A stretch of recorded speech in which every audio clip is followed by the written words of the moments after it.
Good evening. I'm Alan Short, the president of Clare Hall, and a very, very warm welcome to this very special additional lecture to the annual Tanner programme. This is the Obert C. Tanner Lecture on Artificial Intelligence and Human Values. And our welcome goes to both our distant in-person audience, who behaved impeccably, and to the 450 or more people watching through Zoom around the world, and you are hugely welcome.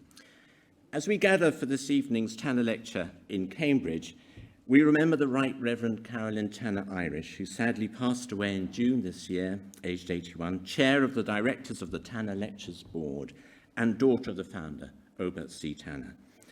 I understand that her son, Stephen Tanner Irish, who now assumes the chair, is watching the event remotely. And Stephen, you're hugely welcome. And we look forward to seeing you again in person in Clare Hall before too long. Well, the college is very privileged to be nominated to host the Tanner Lectures in Intelligence in Cambridge since the beginning of the trust deed, the signing by Obert Tanner and Lord Ashby in July 1978. The purpose of the lectures being to advance scholarly and scientific learning in the field of human values, presenting an extraordinary opportunity for our college and a wonderful thing for a new president to inherit. We have a detailed account of the signing ceremony and photographs of this important event for both the college and for Cambridge University in Professor Richard Eden's very full history of the college.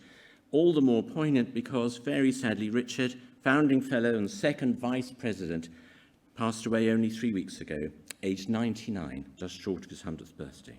Well, this evening's Tanner lecturer is Ruha Benjamin, Professor of African American Studies at Princeton, Director of the Ida B. Wells Just Data Lab, and author of the 2019 book, Race After Technology, Abolitionist Tools for the New Jim Code, a truly pioneering and enormously influential and revelatory study of race and technology. Her work investigates the social dimensions of science, medicine, and technology with a focus on the relationship between innovation and inequity, health and justice, knowledge and power. Her lecture is entitled Black Mirror, Race, AI, and Inequity in the 21st Century. She will argue that technology has the potential to hide, speed, and deepen discrimination, while appearing neutral and even benevolent when compared to racist practices of a previous era. After Professor Benjamin has spoken, we'll hear three respondents. Professor Sene Gebreb, Professor of Socially Intelligent AI at the University of Amsterdam, Dr. Shakir Mohammed, Senior Staff Scientist at DeepMind and Honorary Professor at UCL, and Dr. Monica Moreno Figueroa, Senior Lecturer in Sociology here in the University of Cambridge. And I should say that although Clare Hall gets all the credit, the evening has been fully masterminded by the Leverhulme Centre for the Future of Intelligence and the newly appointed director of the centre, Dr. Stephen Cave. And we congratulate Stephen on his appointment. And Stephen will marshal the respondents, chair the discussion, and wrangle audience questions to conclude the evening. After Professor Benjamin's lecture, we'll have a 15-minute break before Dr. Cave introduces the respondents to you. And I need to say that if the fire alarm goes off, it will be a real alarm, and all the Zoomers in can watch us flee into Robinson's beautiful gardens. And so, Professor Benjamin, we hugely look forward to your Tanner lecture.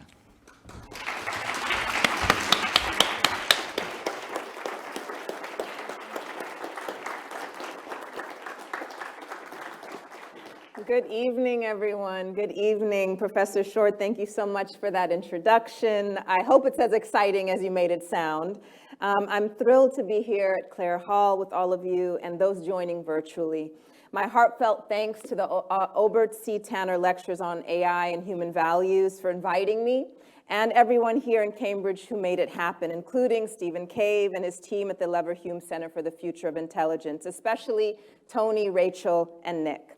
I'm also deeply honored that Dr. Shakir Mohammed, Dr. Monica Figueroa, and Professor Sene Gebreb agreed to join me in conversation. I know they will deepen and broaden our discussion and over the next several days of the conference in addition to tonight. Speaking of which, although I initially suggested this title, Black Mirror, many months ago, Once I saw the conference theme and all the fantastic paper titles, my head kind of exploded, and I couldn't help but reorient my lecture tonight so that it might be more in conversation with this provocation: critical borders, revisions of AI. Throughout the lecture, as you'll see, Black Mirror will serve as a kind of subtext in that I'm inviting us to look critically at our social reality through the lens of technology, much like the television series of the same name. But in terms of the specific slice of social reality I'll focus on. The first half of the lecture, I'll engage critical borders, and the second half, revisions of AI. With that, part one. Horrible, shocking, heartbreaking. These were some of the reactions to photographs and videos showing US Border Patrol corralling Haitian migrants attempting to cross the Rio Grande into the United States in fall 2021. The agents straddled horses, wielding whips and shouting expletives in scenes that seemed to evoke a prior era of racial slavery. Social media erupted with charges of racism at the routine dehumanization of Black, Latinx, and Indigenous migrants, as compared to the border crossers coming into the country from Canada, or those entering the country by plane, including the recent arrival of Afghan refugees. One group is being met with food, cheers, places to live, etc., which is what welcoming looks like. And the other group is being met with cowboys with leather straps or ropes and detention by force, said Nana Gyamfi, the daughter of Ghanaian immigrants and executive director of Black Alliance for Just Immigration. On Instagram, I scrolled past vintage drawings of slave catchers in the 1800s, juxtaposed with this recent footage of border police hovering over the drenched bodies of families carrying their belongings in trash bags. Scrolling further, one friend posted a video of Joe Biden in a 1994 PBS interview with Charlie Rose saying, "If Haiti just quietly sunk into the Caribbean or rose 300 feet in the air, it wouldn't matter a whole lot in terms of our interests." Our interests. Another friend posted the words of poet Warsan Shire. "You have to understand, no one puts their children in a boat unless the water is safer than the land." The Biden administration knows the land is unsafe for those in Haiti. It acknowledged the dire conditions in the country earlier in the year when the administration announced that Haitians already living in the US were eligible for temporary protected status. But new arrivals seeking asylum need not apply. Instead, the administration proceeded to expel migrants crossing from Mexico, many of whom had been residing in South America since the 2010 earthquake in Haiti. Now they were being sent back to a country experiencing political violence and ongoing humanitarian disasters. For Allison Parker, US Managing Director at Human Rights Watch, the US government showed a total disregard for the right to seek asylum when it sent agents on horseback with reins flailing to control and deter this largely Black migrant population. This violent treatment of Haitians at the border is just the latest example of racially discriminatory, abusive, and illegal US border policies that are returning people to harm and humanitarian disaster, said Parker. True, all true. But what we must reckon with is that it's not only border agents on horseback that make the scene violent, but borders, period. These political constructions are tools that perpetuate global inequalities and premature death. For political geographer Rhys Jones, the existence of the border itself produces the violence that surrounds it. By refusing to abide by a wall, map, property line, border, identity document, or legal regime, mobile people upset the state's schemes of exclusion, control, and violence. They do this simply by moving, says Jones. This latest spectacle of border violence against Haitian migrants captured widespread attention, perhaps because it falls on the most obvious end of a carceral continuum that seeks to contain racialized populations in the name of public safety and public health. But what of the more insidious end of the spectrum? Already, the Dominican Republic is employing a digital ID system that discriminates against those of Haitian descent. And as Eve Caliph explains in this new book, DR balked at pressure to recognize the national status of persons of Haitian ancestry and retroactively stripped tens of thousands of persons of Haitian descent of their Dominican citizenship. As with the uptake of digital IDs around the world, the state lauds these technologies as more effective ways to ensure citizens get access to public goods and services. In practice, ease and inclusion for the privileged rest on the discrimination and exclusion for already marginalized populations. Thus, I think our task as scholars and advocates is not simply to critique the technology or suggest ways to make it less biased, but to address the socio-political conditions that give rise to scarcity and surveillance in the first place. Moreover, I think we must connect obvious forms of political harm and social discrimination, like Border Patrol wielding whips, with more diffuse tools and techniques, immigrant databases, digital IDs, and electronic tracking systems, to name a few. For all the talk of smart borders, which use the latest in biometric face verification, aerial drones, and data fusion centers, borders are just becoming more intense sites of racialized surveillance, displacement, and death.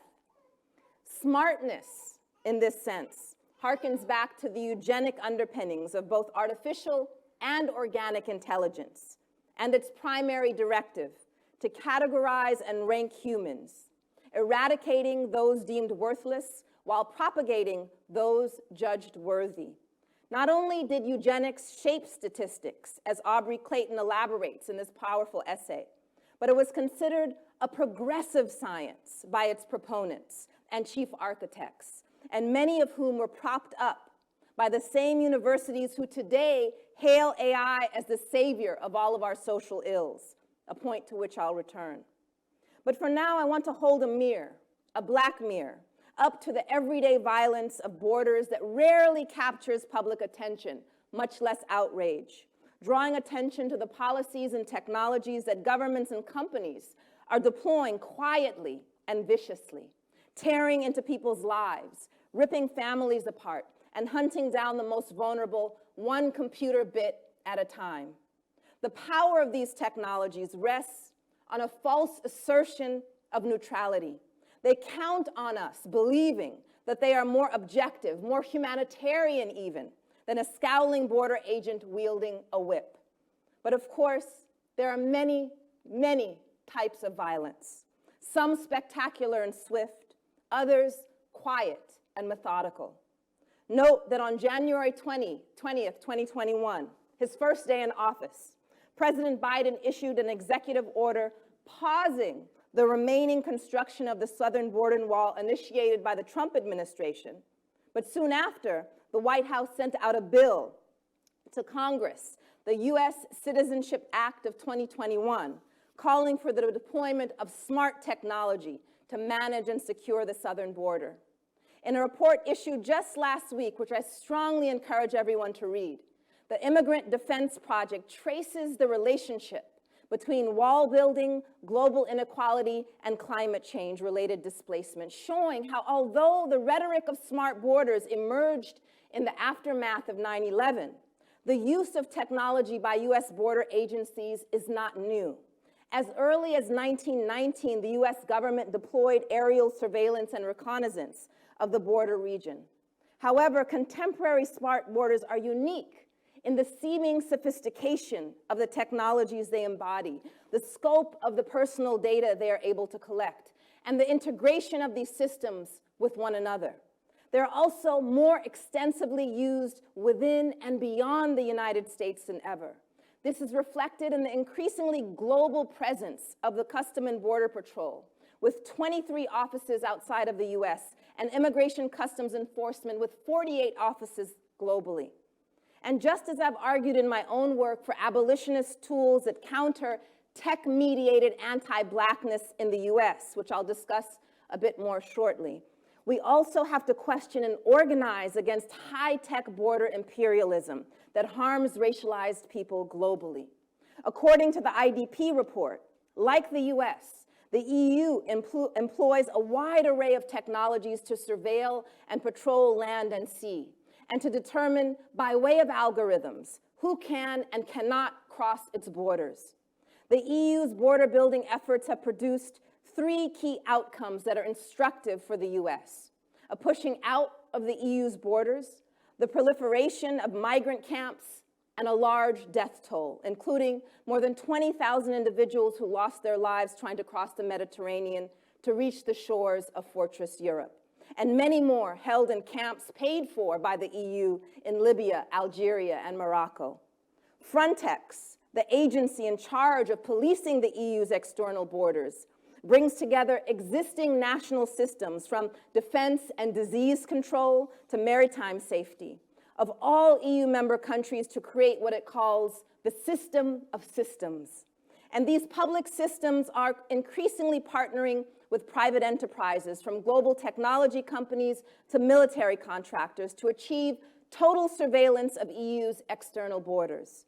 People coming from outside the EU are made to face AI lie detectors, DNA tests, and other technologies which defer responsibility for judgment and classification of people to these technologies, which, as it turns out, are also deployed against racialized minorities within the nation state in places like train stations. The deployment of smart borders against migrants out there offers up new tools for patrolling racialized individuals via smart cities in here. Those social borders within the nation state that carve up our neighborhoods, our schools, our institutions, structuring access to resources and letting us know where we belong and where we do not belong. These smart technologies are also used to repress dissent, as with many different types of surveillance deployed against Black Lives Matter protesters, from police body cams, drones overhead, facial recognition software, and even online tracking technologies like one called Shadow Dragon that allows police to suck in your data from social media and other internet sources, including your Amazon purchases, dating apps, and over a decade worth of archives from 120 different platforms to identify persons of interest. Shadow Dragon not only sells this tracking software to local law enforcement customers, but also to the US Immigration and Custom Enforcement, reminding us how the tools used for domestic criminalization and immigration enforcement are often one and the same. Some of you are likely questioning how COVID has impacted these developments. Petra Molnar from the Refugee Law Lab in Toronto argues that the pandemic is increasing digital rights violations. State responses to the pandemic are exacerbating the turn towards biosurveillance, with refugees and people on the move acting as communities on which to test various interventions that fast-track tech development, she says. One asylum seeker Molnar interviewed in Belgium said the amount of personal data he'd given up made him feel, quote, like a piece of meat without a life, just fingerprints and eye scans. I'm sure most of you have been following UK's COVID travel rules, which sparked outrage over the last month after people who had been fully vaccinated in Africa, Latin America, and India were deemed not fully vaccinated, even though in some cases they'd been injected with the very vaccines the UK had funded and sent abroad. I can't see any reason other than a racial issue, a xenophobia issue, explained Maria Foley, a UK-based Brazilian academic. If the world starts closing borders to what looks like poorer countries, what does that mean for inequality, for refugees, asked WHO medical researcher Helen Rees. Rather than learn the lesson we should have from this virus, that borders are a futile and outmoded tool for keeping us safe, that humanity is inextricably connected, both biologically and spiritually, and that any way forward must safeguard the well-being of everyone, not just those with the right passports. Our governments are doubling down on the racist status quo and employing shiny new tools to reinforce these political relics. So what to do?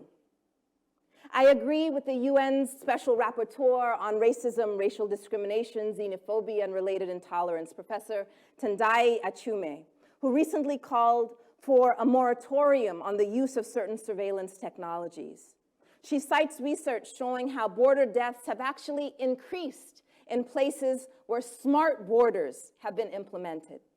Next week, I'll be speaking at an event held in conjunction with the UN General Session titled Xenophobic Machines and How to Stop Them, a global agenda to end algorithmic forms of discrimination, which focuses on AI systems in all walks of life, ranging from welfare and immigration assessment to the automated or semi-automated policing of minority communities. Shout out to Matt Mahmoudi, who I think is in the room or on Zoom, for organizing this session as part of the launch of Amnesty International's Algorithmic Accountability Lab. Among other things, the lab is putting forth 8 recommendations to member states, including, as you see here, restrictions on self-learning algorithms for decision-making that have significant impacts, to no profiling on the basis of nationality, race, and ethnicity, among others. Relatedly, there are groups working to pressure the supply side of surveillance tech by creating an extensive database of border and surveillance industries, watching the watchers, as it were, profiling dozens of companies across a number of categories as a first step to build a divestment movement for immigrant justice. For example, when we search for companies who provide tools for, quote, high-tech surveillance of immigrants in the US, we get this list, which includes Dublin-based Accenture, Amsterdam-based Gemalto, Tokyo-based NEC Corp, and Paris-based Idemia, reminding us that for all their investment in policing borders, global capitalism knows no such bounds. So I return to the question, what is there to do? The Immigrant Defense Project argues that we must move beyond a narrow debate limited to hard versus soft borders towards a discussion of how we can move towards a world where all people have the support needed to lead healthy, secure, and vibrant lives. A just border policy would ask questions such as, how do we help create conditions that allow people to stay in place they call home and to thrive wherever they reside? When people do have to move, how can we ensure they're able to do so safely? When we take these questions as our starting point, we realize that it's not enough to fix a broken system. Rather, we need to reimagine the system entirely. And when I say reimagine, I mean that literally, employing creative tools to subvert the racist status quo, as when architect Ronald Rael imagines binational libraries shown here, where people share information and knowledge, and where the border becomes nothing more than a bookshelf. Or his design of a teeter-totter that cuts across the US-Mexico border, where the actions on one side have a direct consequence on what happens on the other side. After all, Rael implores, the wall is cutting through people's lives. And so he redesigned this well-known caution traffic sign showing a family of migrants crossing the road with one small tweak in which the family is running towards one another. It is a reminder for me that not only should we critique the world as it is, but reimagine it for what it could be, which leads to one of my favorite subjects, the role of speculative fiction in social analysis. And so here, I'm just going to take a 2-minute interlude and share with you a clip from a film called Sleep Dealers by Alex Rivera. So here's a clip. It's about 3 minutes long. In this scene, you'll see the character as he crosses the border for the first time. So you'll see he's in Mexico, but he comes to America in a new way.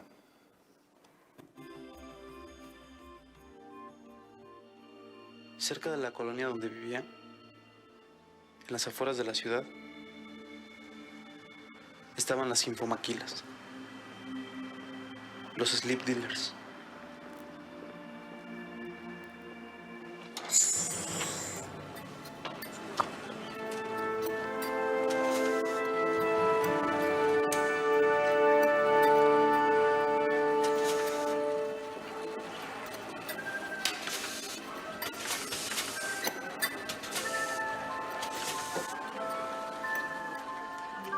Este es el sueño americano. Le damos a los Estados Unidos lo que siempre han querido. Todo el trabajo, sin los trabajadores. José está en un matadero en Iowa. Y María es niñera de una niñita en Washington. Ustedes tres van a estar en una chambota en San Diego.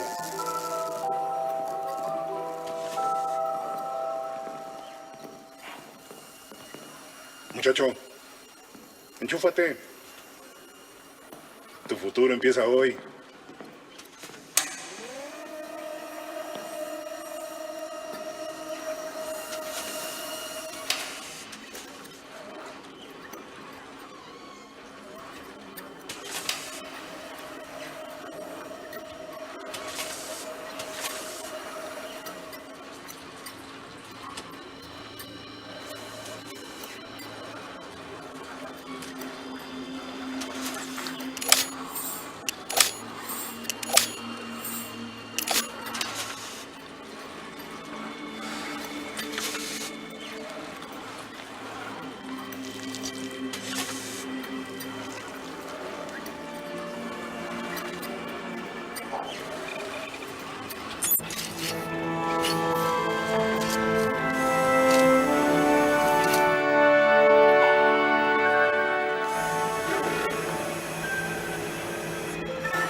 Español.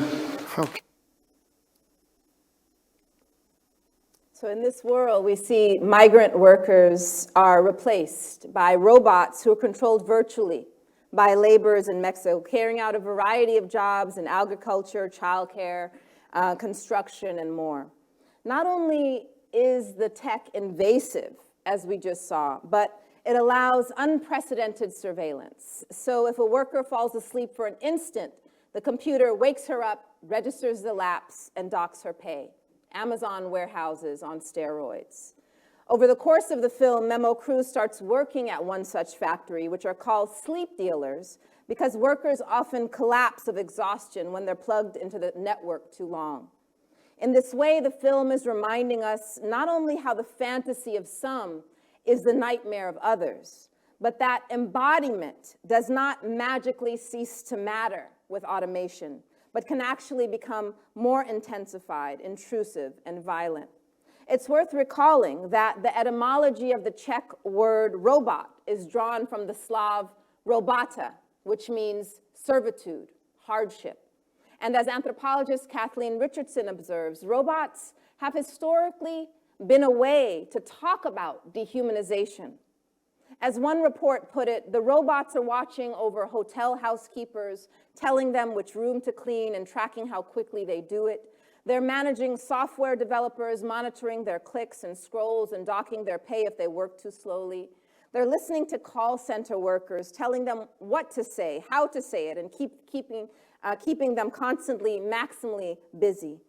While we've been watching the horizon for the self-driving trucks, the robots arrived in the form of the supervisor, the foreman, the middle manager. When it comes to the belly of the beast, Amazon, workers felt they were being forced to become machines themselves. Their chant, "We are not robots," reminds us that it's not job-stealing robots that are of most concern, but algorithmic overlords that intensify work, leaving no room for basic human needs and leading to many more injuries as people try to keep pace with the machines who move around the warehouses. As workers stand in cages, removing items from the shelves, the robots bring them. With that, I'm going to shift gears now and dive a little deeper into the subtitle of the conference, Revisions of AI, focusing here on the racial visions and divisions that animate our digital world. I find this insight from Black feminist writer Toni Cade Bambara instructive. Not all speed is movement. It reminds us that the market logics of tech innovation are not synonymous with social progress, that technology can just as well reflect and reproduce racial inequity if we fail to slow down and consider the social fault lines that animate everyday life. This point is often easier to grasp when we look at the past, as with this ad from a 1957 Mechanics Illustrated magazine. The robots are coming, and when they do, you'll command a host of push-button servants. Zooming in a bit, you'll see it says, in 1863, Abe Lincoln freed the slaves, but by 1965, slavery will be back. We'll all have personal slaves again. Don't be alarmed. We mean robot slaves. So much going on here on this one little page, isn't there? I'm just going to point out two things very briefly. The first is this date, 1957, for us to think about what's happening in the social milieu that would give rise to the desire and the need for people who, or machines that will dress you, comb your hair, and serve you meals in a jiffy. What's happening in terms of the domestic labor of women, the free and cheap labor of Black servants, pushing back against the hierarchies involved that would give rise to this desire. Secondly, to think about this one little word, we'll all have personal slaves again. There we see who the imagined user or beneficiary of this technology is. Certainly not those who are the descendants of people who were enslaved the first time. So in that one word, we see these interlocking systems of oppression, race, class, and gender, coded subtly without race, class, or gender ever being mentioned. So whether we're talking about the inputs, that is the assumptions and desires that give rise to the technology, or the outputs, who it's supposed to benefit and circulate amongst, we see that this social context is part and parcel of any analysis of this technology. True in 1957, true today. So what about in 2021? Have we progressed past robot slaves? Consider that the most popular Super Bowl ad earlier this year featured the actor Michael B. Jordan as the embodiment of Alexa. Here we find a Black woman user imagining Jordan as the sexy voice of her AI device. A far cry from robot slaves, or is it? When I first saw the ad, a couple things came to mind. At the very same time that this Amazon ad was playing during the Super Bowl, the company was trying to crush the unionization of mostly Black and Latinx workers in its Bessemer, Alabama plant warehouse. I wonder if we asked this Black woman and the many others who have to deal with the oppressive work conditions what inclusive technology looks like to her, whether a bubble bath with sexy Black Alexa would top her list. In this way, cosmetic representation too often takes the place of substantive change in the real conditions of people's lives. The second thing that came to mind was the case of a Black computer scientist, Jason Mars, who runs a tech startup. When his company's smartphone app talks, it sounds like a, quote, helpful young Caucasian female, he said. So he wanted to try designing the app to sound more like him, but ultimately didn't, saying that, quote, there's a kind of pressure to conform to the prejudices of the world. When you're trying to make a consumer hit, he said, it would be interesting to have a Black guy talk, but we don't want to create friction either. First, we need to sell products. Taken together, these examples, robot slaves, Bessemer workers, and Jason Mars, raise the question of how technologies can reproduce or help us resist social oppression. The more that conversational computing in particular heads into hospitals, homes, schools, and workplaces, senior care, and more, we need to pay attention to whose voices, literally, we're listening to. So with that, I'm going to offer 3 takeaways as a way to start winding down. First, I want to suggest that racism is productive, not in the sense of being good, but in the literal capacity of racism to produce things of value to some, even as it wreaks havoc on others. Still today, many of us are taught to think of racism as an aberration, a glitch, an accident, an isolated incident. a bad apple in the backwoods and outdated, rather than as innovative, systemic, diffuse, and attached incident, the entire orchard, in the ivory tower, in the tech industry, forward-looking, productive. In my field of sociology, we often say race is socially constructed, but we often fail to state the corollary that racism constructs. Secondly, I'd like us to think about the way that race and technology can shape one another. Because again, more and more people are accustomed to thinking and talking about the social and ethical impacts of technology. But that word impacts is only half of the story, because social norms, values, structures all exist prior to any given tech development. So it's not simply the impacts, but the inputs that make some inventions appear inevitable and desirable, which leads to a third provocation, that imagination is a contested field of action, not an ephemeral afterthought that we have the luxury to dismiss or romanticize, but a resource, a battleground, an input and output of technology and social order. In fact, we should acknowledge that most people are forced to live inside someone else's imagination. And one of the things we have to come to grips with is how the nightmares that many people are forced to endure are the underside of elite fantasies about efficiency, profit, safety, and social control. Racism, among other axes of domination, that is, it doesn't work alone, helps to produce a fragmented imagination, misery for some, monopoly for others. This means that those of us who want to construct a different social reality, one grounded in justice and joy, we can't only critique how these systems and who these systems are harming, we also have to wrestle with the deep investments, the desires even that many people have for social domination. So these are the kinds of things that I take up in these books, Race After Technology and Captivating Technology. So Race After Technology examines this interplay between race automation and machine bias more broadly as an extension of older forms of racial domination. And then this edited volume is on the carceral dimensions of technology across a wide range of social arenas, from more traditional sites like policing and prisons to less obvious contexts like the retail industry, healthcare technologies, fintech, and the digital service economy. This combination of coded bias and imagined objectivity, which I've been alluding to, is what I call the new Jim Code, innovation that enables social containment while appearing fairer than discriminatory practices of a previous era. So whereas in my grandma's generation, she would have walked up to a hospital and seen a big whites only sign and knowing she wasn't welcome. Now I can walk right through the front door, but there may very well be an algorithm that's making decisions about my care that allocates resources in a way that reproduces the same pattern of discrimination without me even knowing it.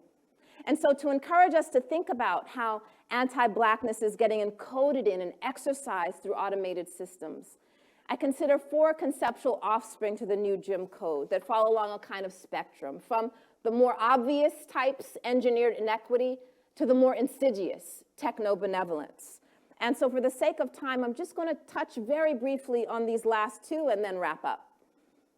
So coded exposure names this tension between ongoing surveillance of racialized populations and calls for digital recognition and inclusion, the desire to literally be seen by technology. But inclusion into harmful systems is no straightforward good. The issue is not just being seen, but how we are seen. And so what I'd like to underscore is that it's not only in the process of being out of sight, but also in the danger of being too centered, as the second image reveals, that makes racialized groups more vulnerable, though not without creative resistance, as I'll come back to in just a moment. But first, a brief comedic interlude to lighten your mood a bit.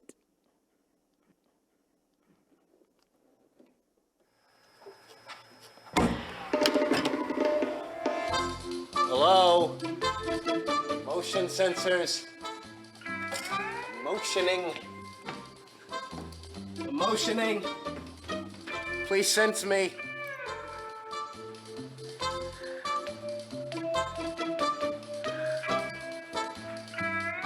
one other thing. Lem mentioned that there's something weird going on with the motion sensors in the lab. Oh, yeah. We replaced all the sensors in the building with a new state-of-the-art system that's going to save money. It works by detecting light reflected off the skin. Well, Lem says it doesn't work at all. Lem's wrong.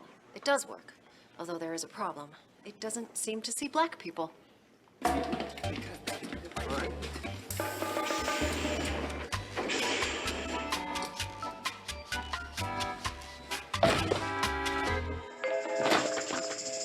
The system doesn't see black people? I know. Weird, huh? That's more than weird, Veronica. That's basically, well, racist.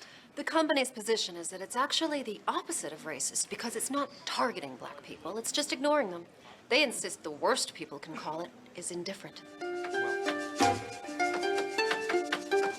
Nothing. We never should have let that white guy off. We're 8 black men in an elevator. Of course the white guy's gonna get off. Veronica? Oh, God, this looks way too aggressive. No, it's okay. I think I know why you're all here. Well, most of you. I have something prepared. Veronica, you are a terrific boss. Thank you, Lem. I'll take it from here. Let me start by apologizing on behalf of Viridian for this inexcusable situation. I laid into Veronica pretty good. I figured it was my only shot, so I took the gloves off. Wow, sounds great, Lem. Sounds like you gave the company a really strong message. Oh, yeah. She said they're working 24/7 to make things right.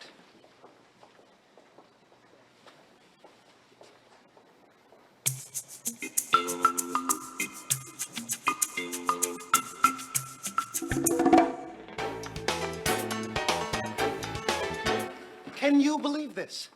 I know, isn't it great? We all get our own free white guys. You like it? Yeah. Hey, Ty's the best. He anticipates everything I need. Plus, he picked up my dry cleaner. Oh, and he got this kink out of my neck. Really? Mm-hmm. My white guy sucks. Well, maybe you're just not using yours right. Yeah, maybe it's on you, dude. Shut up, Stu. I got the worst black guy.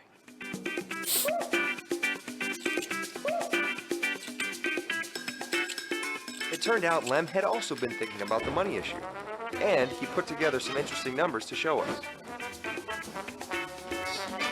And then we all went to speak to management in a language they could understand, within a margin of error of plus or minus 1%. And so, if the company keeps hiring white people to follow black people, to follow white people, to follow black people, by Thursday, June 27th, 2013. every person on Earth will be working for us. And we don't have the parking for that. Okay, so for anyone who wants to watch the longer episode, it's from Better Off Ted, which is now off the air because it was too subversive.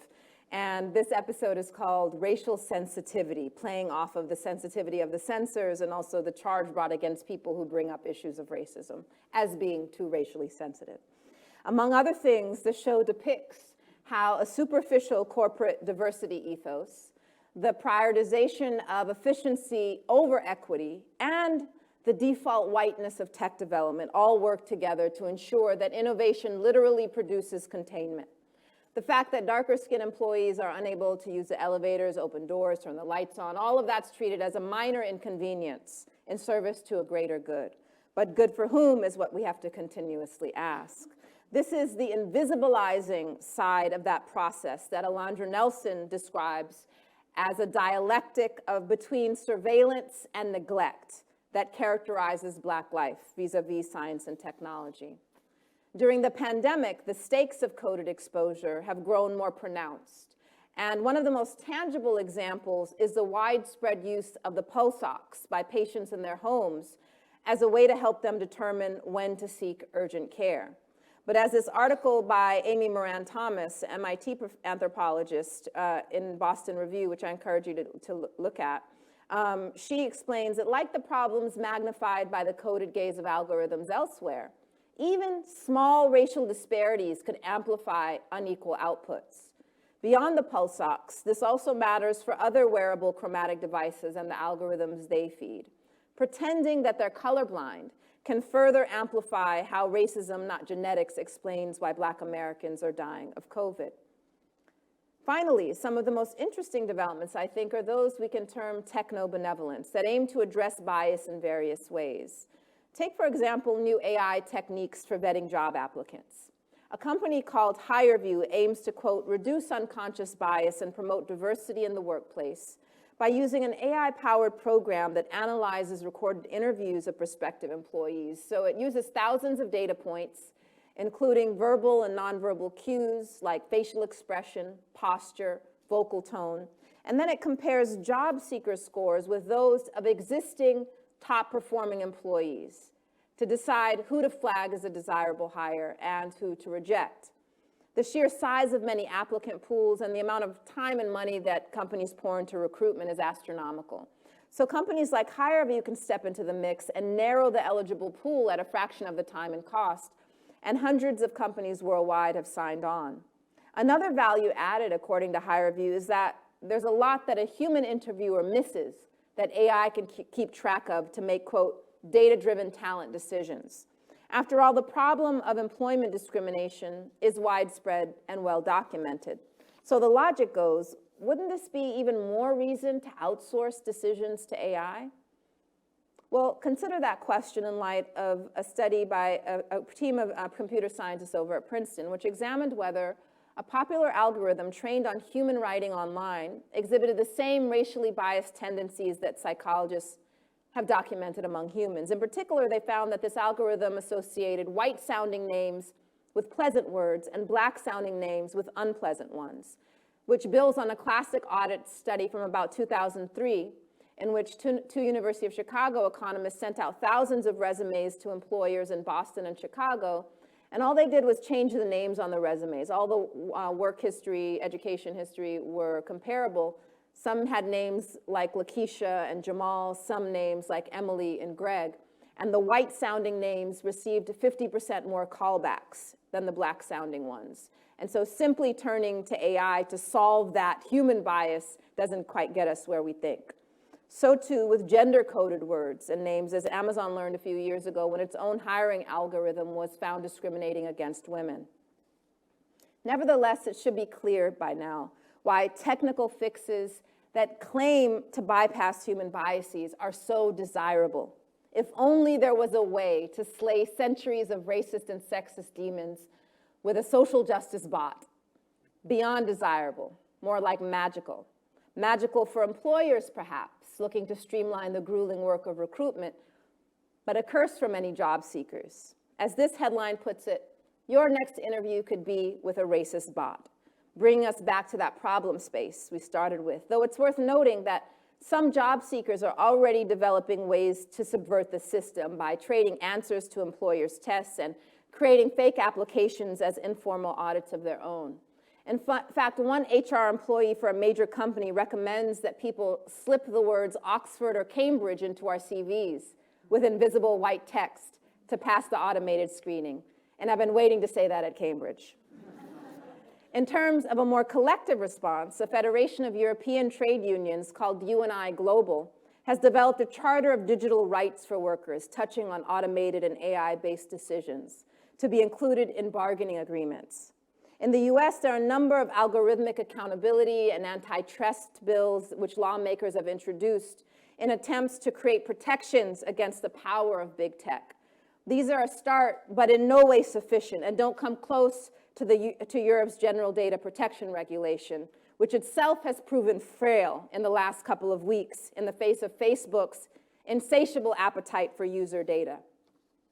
Another development that keeps me somewhat hopeful is that tech workers themselves have increasingly been speaking out against the most egregious forms of corporate collusion with state-sanctioned racism. For example, thousands of Google employees condemned the company's collaboration on a Pentagon program that uses AI to make drone strikes more effective. And a growing number of Microsoft employees were opposed to the company's ICE contract, saying that, quote, as the people who build the technologies that Microsoft profits from, we refuse to be complicit. And for those who want to learn more about these developments, I encourage you to go, for example, to this hashtag #TechWon'tBuildIt to get a sense of what's happening. Earlier this year, the Alphabet Workers Union started gaining momentum among workers at Google and beyond. And this article published by Science for the People reminds us that these developments aren't new. Contrary to popular narratives, organizing among technical workers has a vibrant history, including engineers and technicians in the 60s and 70s who fought professionalism, reformism, and individualism to contribute to radical labor organizing.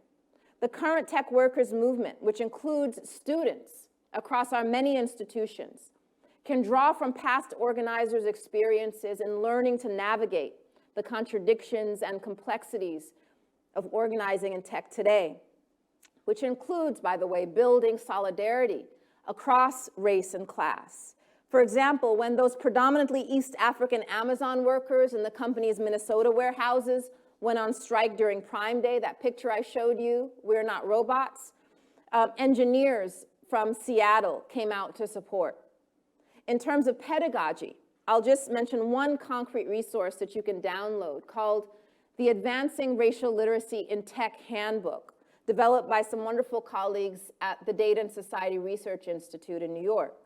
The aim of this intervention is threefold: to develop an intellectual understanding of how structural racism operates in algorithms, social media platforms, and technologies not yet developed, and emotional intelligence concerning how to resolve racially stressful situations within organizations, and a commitment to take action to reduce harms to communities of color. In terms of civil society, initiatives like Data for Black Lives, the Detroit Community Technology Project, and the Immigrant Defense Project, which I discussed earlier, offer an even more expansive approach, galvanizing communities to transform paranoia about surveillance into power and take a proactive approach to tech justice.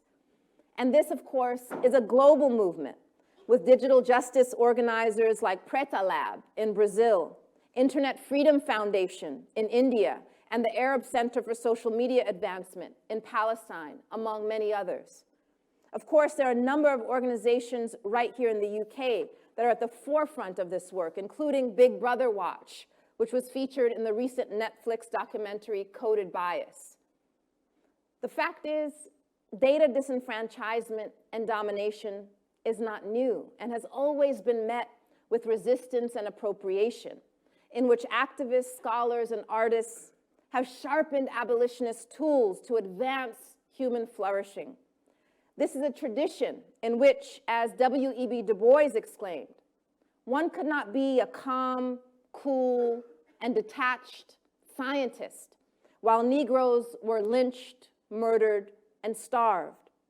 From his modernist data visualizations representing the facts of Black life on your left, to Ida B. Wells Barnett's expert deployment of statistics in the Red Record to your right. There's a long tradition of employing and challenging data for justice. So here's my final proposition. If it is the case that inequity and injustice is woven into the very fabric of our society, then each twist, coil, and code is a chance for us to weave new patterns, practices, and politics. The vastness of the problems that we're up against will be their undoing once we accept that we are pattern makers. What does this look like? For starters, I think it means focusing on everyday practices and pedagogy, on the fine print, the nitty-gritty, those aspects of our work that we've been taught not to question. It involves moving beyond tokenistic inclusion and predatory inclusion, remembering that process matters as much as the endpoint, thinking carefully about whose insights and experiences we're listening to and engaging. If, as I suggested at the start, a carceral imagination captures and contains, then a liberatory imagination can open up possibilities and pathways. It can create new settings, encode new values, and build on critical intellectual traditions that have continuously developed insights and strategies grounded in justice. And my hope is that we all find ways to build on this tradition. Thank you so much for your attention, and I look forward to your comments.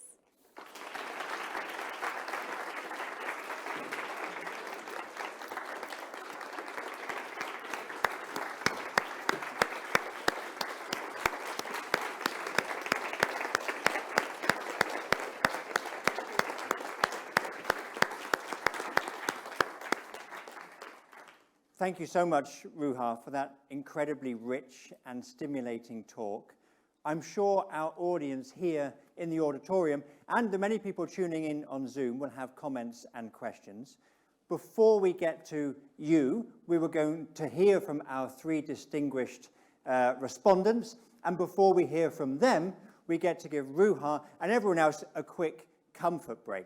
We'll take a break for about 15 minutes. There aren't any refreshments, they come later, so don't go far. If we say 15 minutes, then that will take us till 6:25. So if everyone could be back at 6:25, I'd be very grateful. But as you're getting up and leaving your seats, please join me in thanking once again Professor Ruha Benjamin for that incredibly stimulating talk.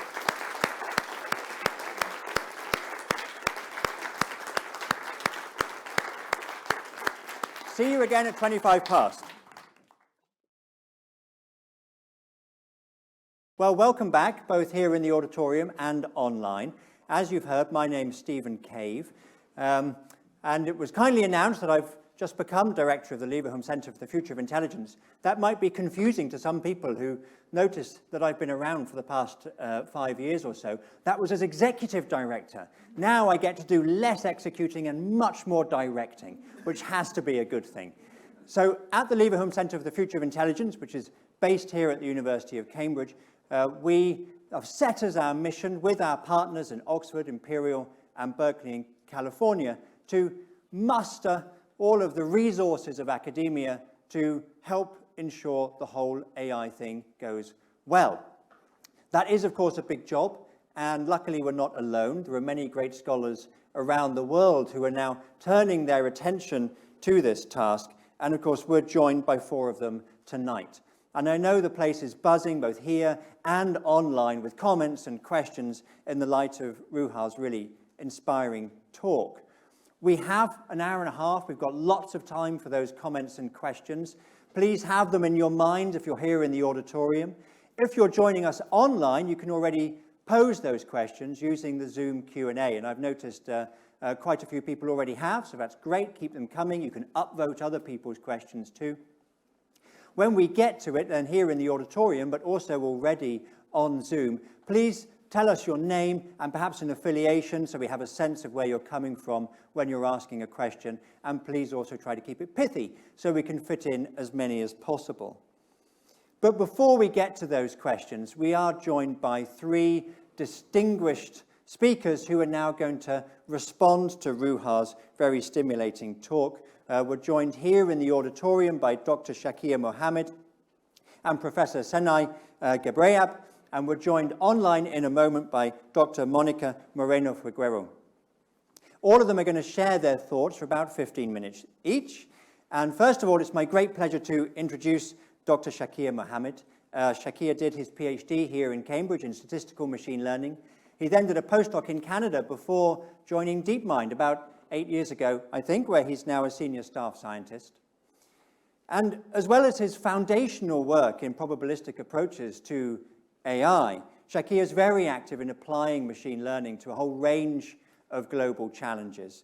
And he's also passionate about social transformation, in particular that which supports diversity. And Shakir's paper with some colleagues, one of them here today, on decolonizing AI, which came out last year, has been incredibly influential, including for our work in our center. And I'm very happy to say also that Shakir is an associate fellow of our center here in Cambridge. Shakir, over to you.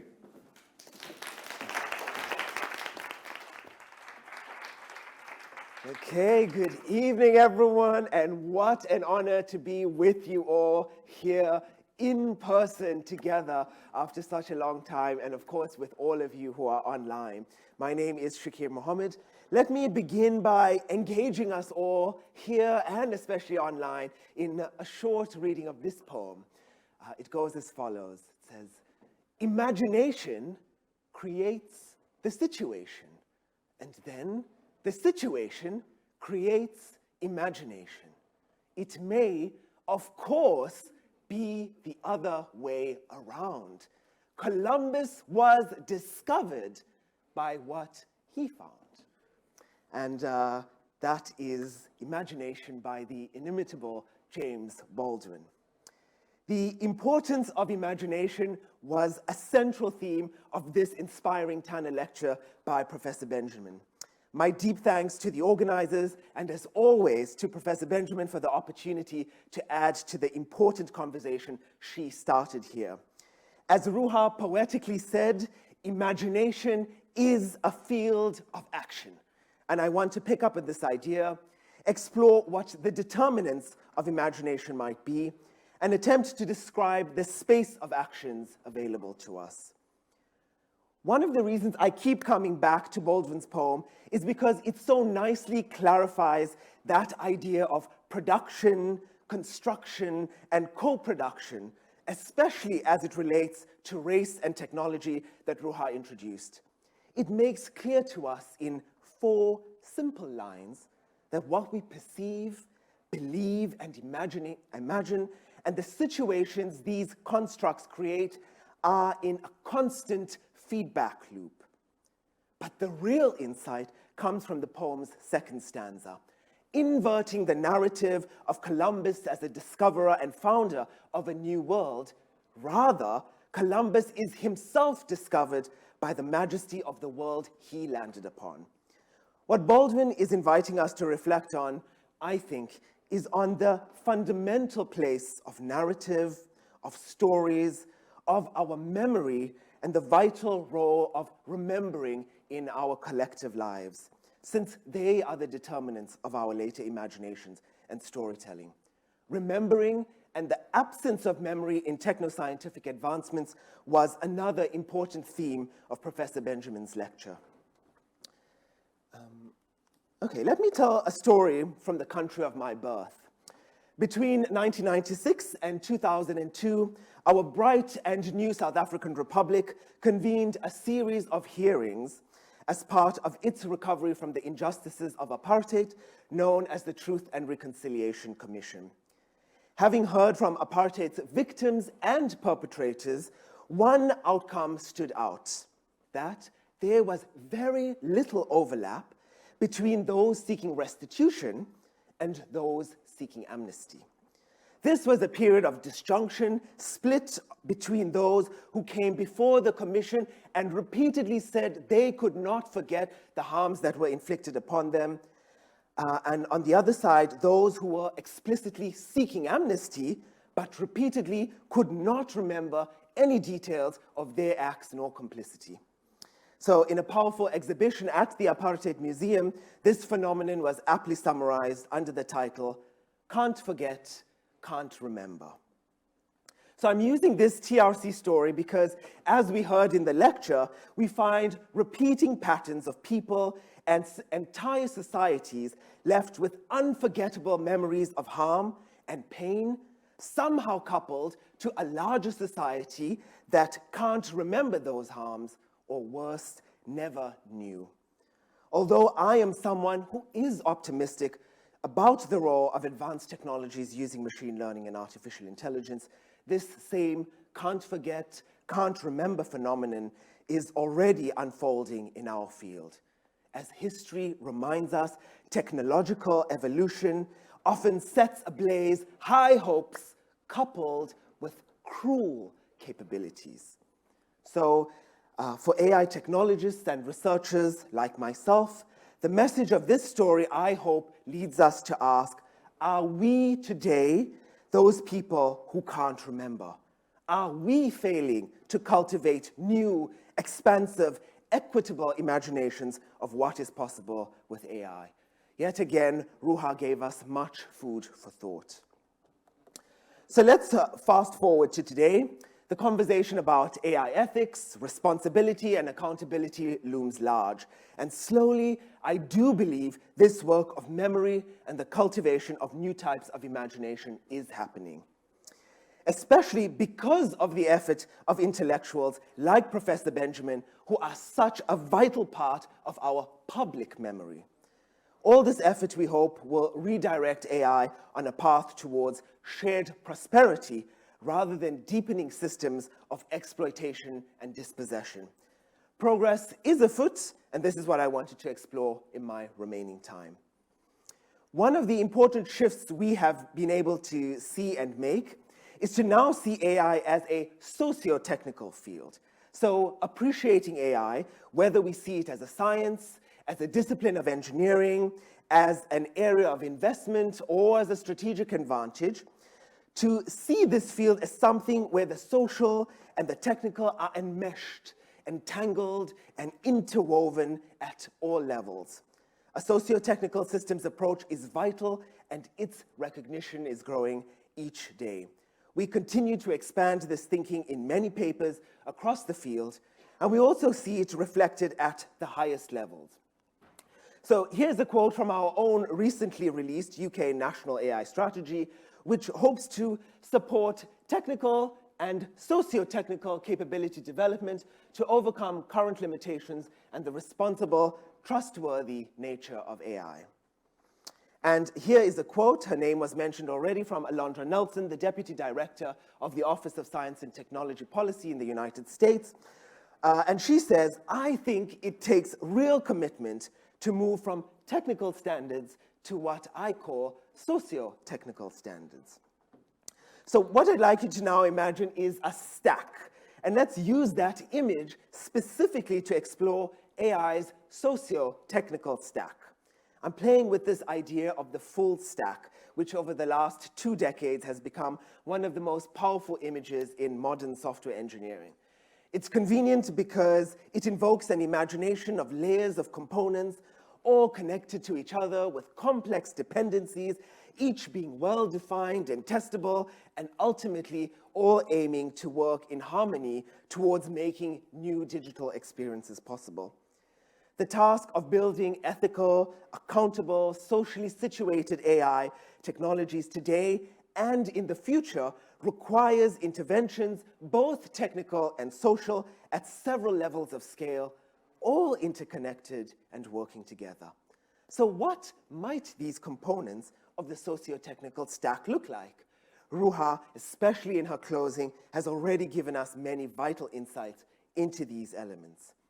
As a first draft that I wanted us to bring together, perhaps we can think of this stack as having several thematic layers. There is a level for research, one for commercialization and integration, another for governance, and another for cooperation and community. And of course, they're all intersecting, related, and entangled in many ways.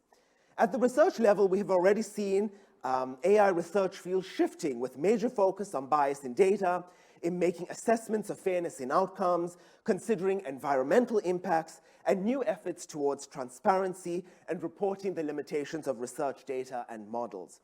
New journals, conferences, and research institutes are being created, disciplinary boundaries are being blurred, and the deep insights of the humanities and sociology are becoming blended into technical AI research, slowly creating a new critical technical practice of AI.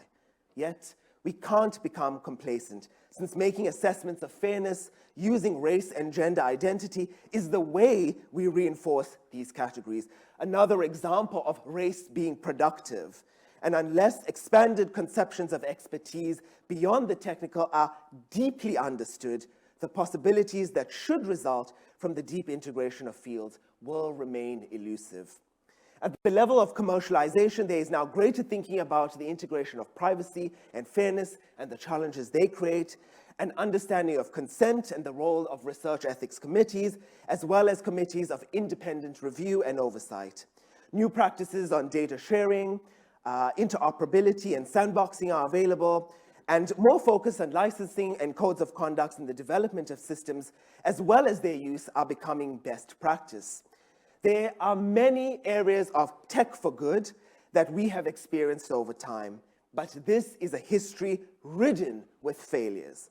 So a failure of memory and an inability to align commercial aims to the shifts in responsible AI practice still stands in the way of developing those imaginative, alternative types of AI that we hope for. At the level of governance, we have seen a proliferation of AI ethics principles from all types of bodies, from individual corporations to intergovernmental organizations, attempting to make explicit the values we want to see from these technologies. Yet questions of accountability to these principles remain unanswered. the rights of workers involved in AI ecosystems, from those who label data, who write the code, or do the last mile delivery, is a key area of concern. And over these past few years, attention has shifted to questions of technical standards and certification that don't yet exist like they do for many other sectors. The role of possibly new regulatory institutions have also emerged, and new laws for accountability and enforcement of AI that aligns with countries' priorities and international commitments. And finally, at the level of community and cooperation, the importance of participatory approaches to AI development is now mainstream, whether it looks like citizen science, co-design, or as a citizen's jury. This is vital since the area of AI safety is flawed without the inclusion of the people who are meant to be kept safe. The importance of representation through programs on diversity, equity, and inclusion is now at the top of all agendas here in Cambridge, in my own organization, and elsewhere. But the work of AI for global benefit with distinctly non-global representation and engagement must remain a concern. We also see renewed growth in types of social safeties possible, like the organizing, unionizing, and grassroots movements against predictive policing, for example, or tech worker alliances that came up in the lecture. There are also calls for new types of protections for whistleblowers especially, and here particularly looking at countries like South Africa and Ghana, and their frameworks for protected disclosures should be valuable. And then at the international level, there is greater focus on rights of people everywhere and how people enjoy their rights to scientific advancement. So I don't describe this stack in this way to give an impression that it is complete, or that the field of AI has figured it all out, or to leave you comforted and your concerns assuaged. No, I don't do it for those reasons. I describe it this way to ward off a feeling of futility in the light of the major challenges that we face. This is a precarious stack. In any single block, there are major weaknesses, and if not dealt with, will render it ineffective. And like all stacks, this socio-technical stack can only work when there are dependencies between these areas and when they can work together to build the technology of prosperity we all hope for. I'll end here with my deep thanks to you, Ruha, for your lecture and for all the profound insights you invoked in us all. Clearly, there is a lot of work that lies ahead for us. Engagements like these Tanner lectures are essential to that work.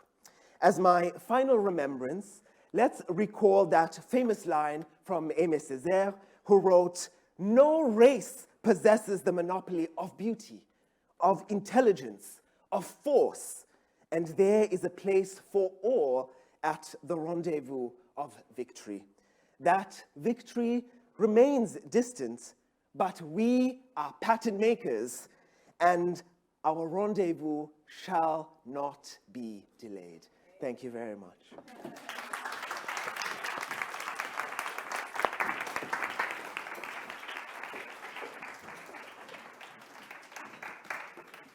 Thank you so much, Shakir, for that deep engagement with Ruha's work, for that wonderful image of the socio-technical stack, for the emphasis on community, which is I think, of the four aspects you highlighted in the stack, the one that's currently most neglected in AI research, and for the inspiring ending. And I have to sort of lug around this contraption because we're getting so much engagement online. It's wonderful to see. There are lots of questions coming in, and please keep yours in mind. But first we have two more respondents. And next I want to introduce, can we bring her up on screen?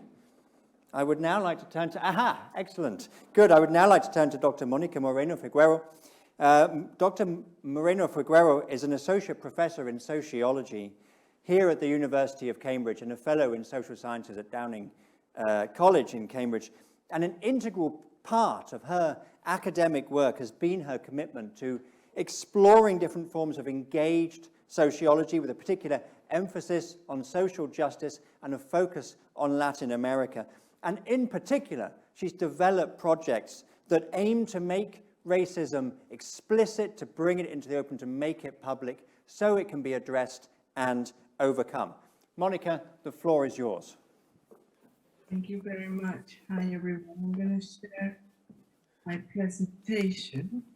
Well, thank you very much for the invitation. It's an honor to be here, even if I'm not completely there. First of all, thank you so much, Ruha, for your amazing work and the light you so incisively, I actually should just go back to this, so incisively shine on how the logics of racism have been recreated and repatterned within the worlds of technology, particularly artificial intelligence as discussed today. Your voice is welcome in this university and this country, which, like many other places, is in the midst of a very intense so-called culture war, instigating blame and attacks on anti-racist work, threatening with reporting as inciting terrorism if teachers use the term white privilege or critique the Conservative Party. As we start an academic term in hybrid modes, just as I am online today here with you all, missing being there in person, we are aware we are being, can be, could be recorded, and that this same technology that is enabling us to reach to each other, to be inclusive, to teach and come together in this still middle of a global pandemic, can very easily turn against us, hunt us, track us down, be used as evidence. And yet we speak, we present, we gather. I read and heard your book from start to end this week using Kindle and Audible, owned by Amazon, the same company you rightly point in its contradictions, enabling possibilities for many, enslaving some. Listening to your book and to you today has made a big impression on me, fueling feelings of defeat, entrapment, loss, hopelessness. How can we both be condemned and liberated by technology? Is that the trap? Can I ever live without my mobile phone, as I did for many years before their existence? But why would we all have to live without it? Because I understand the question is not about if we engage or not with technology, but rather how can we do it better? Who's engaging, who's inputting, and who's being impacted?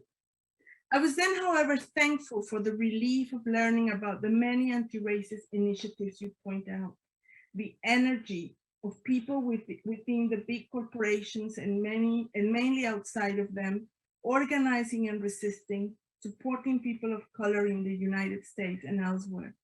I was struck by an example, which I thought you were going to mention, and it's in your book, the white collar early warning system, that uses machine learning to predict where white collar financial crimes are most likely to occur across the United States. Without knowing too much about this project, and while it gave me some satisfaction to know that we can pay attention to the financial crime central to capitalism and its ongoing exploitation, it made me think about precisely the little satisfaction I felt, the possibility of finding subjects to blame, and wonder what kind of humanizing, relearning, and anti-racist model was being proposed here. In a project I co-lead looking at anti-racist action in Latin America, La Pora, where we mapped out anti-racist work of activists, NGOs, social movements, and governmental entities in 4 countries, Brazil, Ecuador, Colombia, and Mexico. We realized that there was some important tensions coming through. We encountered cases where anti-racist work was reproducing the same logics it was trying to combat, by not having clarity of the bigger picture of oppression, nor intersectionality, and nor there was clarity of what notion of human was being mobilized. So for example, a couple of Black women's organizations in Colombia and Brazil, Amafrocol and Manifesto Crespo, had as one of their goals working on projects that seek to reclaim a reconnection to Black women's own bodies, particularly to their hair, which has been mutilated by racism. This reclamation criticizes the mestizo and white beauty standards dominant in Colombia and Brazil through the promotion of natural Afro hair and its revaluing, demystification, and acceptance.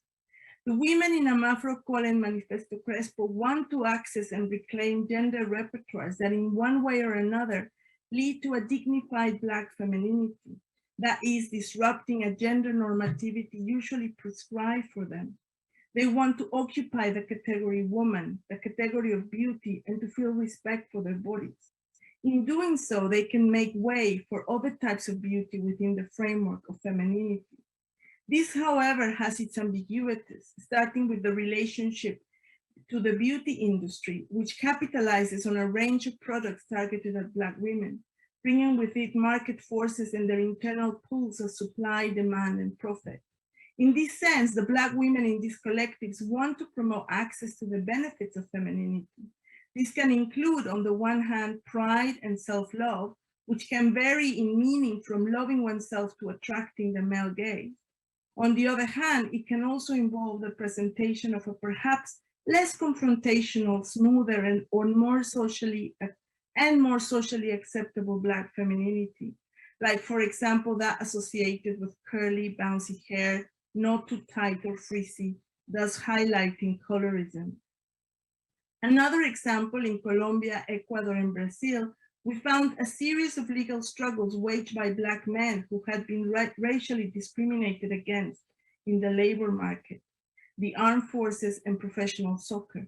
In these struggles against racial discrimination, each of these men called not only for reparations of racist violations, but also, even if not explicitly, for access to the benefits of canonical masculinity, which is codified as white and bestows dignity and rights. The masculinity that each of them embodies is perceived as substandard in relation to the norm by which they are measured. The anti-racist practices carried out by these Black men tend to defend rather than question the gender order. Thus, access to these spaces of canonical masculinity risk reinforcing them as newly multicultural spaces for heterosexist oppression. Looking at these tensions and really hard questions because of the tricky imbalance they put forward, because in these examples, both Black men and women, even if in different ways, have been pushed out of the category men and women and made to pay terrifying prices and have been denigrated and humiliated. I wonder how we both can deal with past hurts and advance futures yet to be imagined. Cambridge sociology PhD researcher Mels Owusu, that I know is in the audience, has been incisively asking in their research how to avoid the logic of survival to which a lot, if not most, of anti-racist work is compelled to engage, rather than revolutionary liberation work that is able to push forward a radical imagination. Many of the solutions to survival anti-racist work can in many ways perpetuate domination. On top of this, we know that sadly, the quicker an organization forms, the faster it disintegrates, due to the difficulties people find to manage the damage oppression has done to each and every one of us. Feminist and people of color organizations, although really all organizations and groups engaged with social transformation, are not exempt from the logics of internalized sexism and racism, ableism, adultism, and class oppression they want to fight against. Here, what I'm calling for is, on the one hand, an ability to self-critique, to open our projects for scrutiny, to be able to look at people positioned in oppressed categories and also understand and accept the ways oppression also shapes their actions. On the other hand, a call for flexibility, a will of flexibility that is able to, in a relaxed way, cope with mistakes, shortcomings, people's difficulties and struggles. So we know the emotional effects of oppression are many of the times restraining our imagination of new sets of relations and connections amongst people. Thinking of this then, how can we be aware of the predictability and hegemonies that filter through the logics of resistance in technological and otherwise anti-racist proposals? How much do we buy into particular forms of resistance that produce enemies, groups, and people to blame, fostering resentment and defensiveness, instead of focusing on processes of humanization? To what extent are anti-racist initiatives, technological and otherwise, again, inclusive of process, mistake, and change, while keeping a radical imagination and a revolutionary horizon that continuously rescues all of our common humanity moving forward? I thought it might be good to briefly share a humble initiative that Dr. Ella McPherson and I co-lead here at Cambridge, the End Everyday Racism Project, a web-based platform aimed at mapping racism at Cambridge, encouraging staff and students to report any form of racism they've experienced or witnessed so that we can use that data for grassroots organizing and advocacy for institutional change. We thought of this project very much in line with your proposition that facts alone would not save us, conscious that neither do apps or reporting tools do the work of treating each of us as fully human. We decided, in consultation with many of the university grassroots anti-racist organizations and groups, to offer the data we wanted to give, conscious that the claim of needing more data has been used as a strategy of delaying action against racism. Of the key features of the project, I want to point of the many features, I want to point out that we decided to focus on acknowledging the emotional and physical effects of racism alongside all the space to narrate every participant's story. So in our first analysis of 117 reports released in 2020, we could bear witness to almost 50% of participants feeling hostility being directed at them, followed by contempt and rejection. 50% of respondents feeling anger, followed by indignation, incredulity, humiliation, embarrassment, and confusion. 74% felt physical reactions like nervousness and bodily tension. We aim to develop an ethics of solidarity that was as concerned with the process of bearing witness by being interested in what emotions were produced, in those moments, caring for how every question was crafted, giving digital space, and also bringing people together so that filling in their report didn't have to be done on their own, disconnected. These help us to develop an epistemology of witnessing in line with your idea of distinguishing detection from recognition, where detection means that the people you are trying to reach see you, whilst recognition means that they see you how you want to be seen. A similar project focusing on anonymously reporting racism called Report and Support was then taken forward by the university administration. Unfortunately, without appropriate consultation, and it was very short-lived. It was heavily criticized and stopped before it even started because of the confusion between an individual understanding of racism with mapping out the terrain of structural racism, as we are aiming and trialing in our project. Community members were concerned that they will be told on or falsely accused through an anonymous platform with unknown audiences and repercussions. The risks of individual blaming distracts from showing the terrain of racism, not individual cases, but broader commonalities, which also directs our attention to structural racism. A very effective way of disavowing racism is to connect it to attitudes and individuals which then want to be protected and excluded from racism. This doesn't consider that we all participate in the circulation of racism, and we all have a responsibility as both individuals and collective. Here then, questions about doing good projects and the risks and tensions they are faced with come to the fore, as you also rightly mentioned in your work. How do we move on? How do we cope with these tensions? How do we retain optimism? How can we be gentle but radical? So I want to thank you again for a riveting paper that has been such an inspiration to think with. Thank you very much.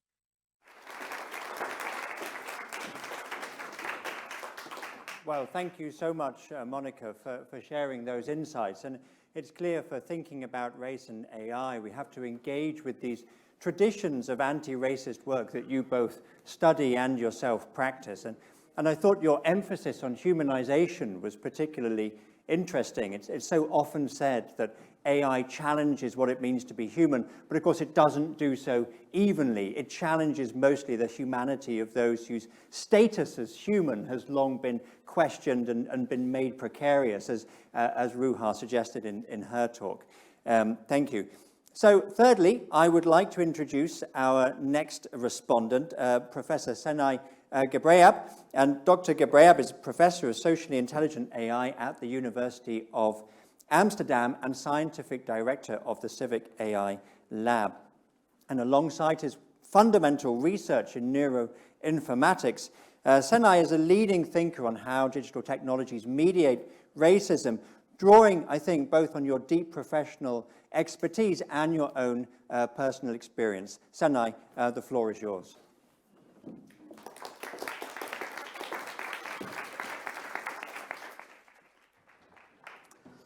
Thank you for the introduction, Steve. And thank you also for all the help that I received the last couple of days. Getting from Rotterdam to here to Cambridge, I really underestimated the complexity of traveling from Rotterdam to London in Corona times and after the Brexit. So thank you for this practical help. And Ruha, thank you. Thank you for your enlightening and inspiring lecture. It resonates with me at many different levels.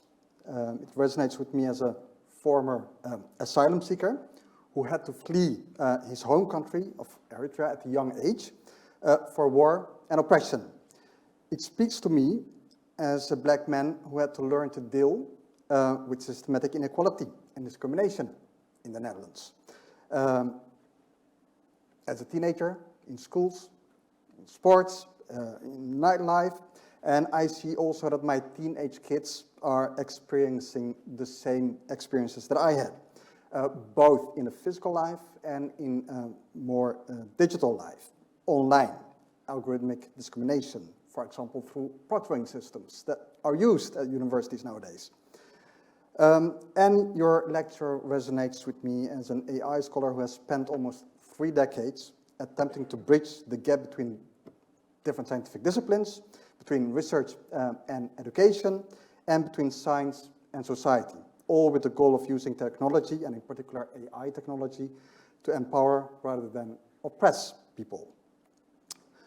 Your lecture is extremely rich. There are numerous topics to which I would like to respond. I find parallels with my own work. For example, with what I used to do a decade ago at the Brain and Technology Lab, where bachelor students and master students employed eye trackers, EEG devices, and other human sensing tools to measure human responses to objects, to concepts, to situations, as well as employ machine learning tools to expose unconscious biases in human response data. And I happen to just meet a former student of mine, Sophia. There you are, who was part of the beta lab projects a few years ago, now doing a PhD here at Cambridge, I learned.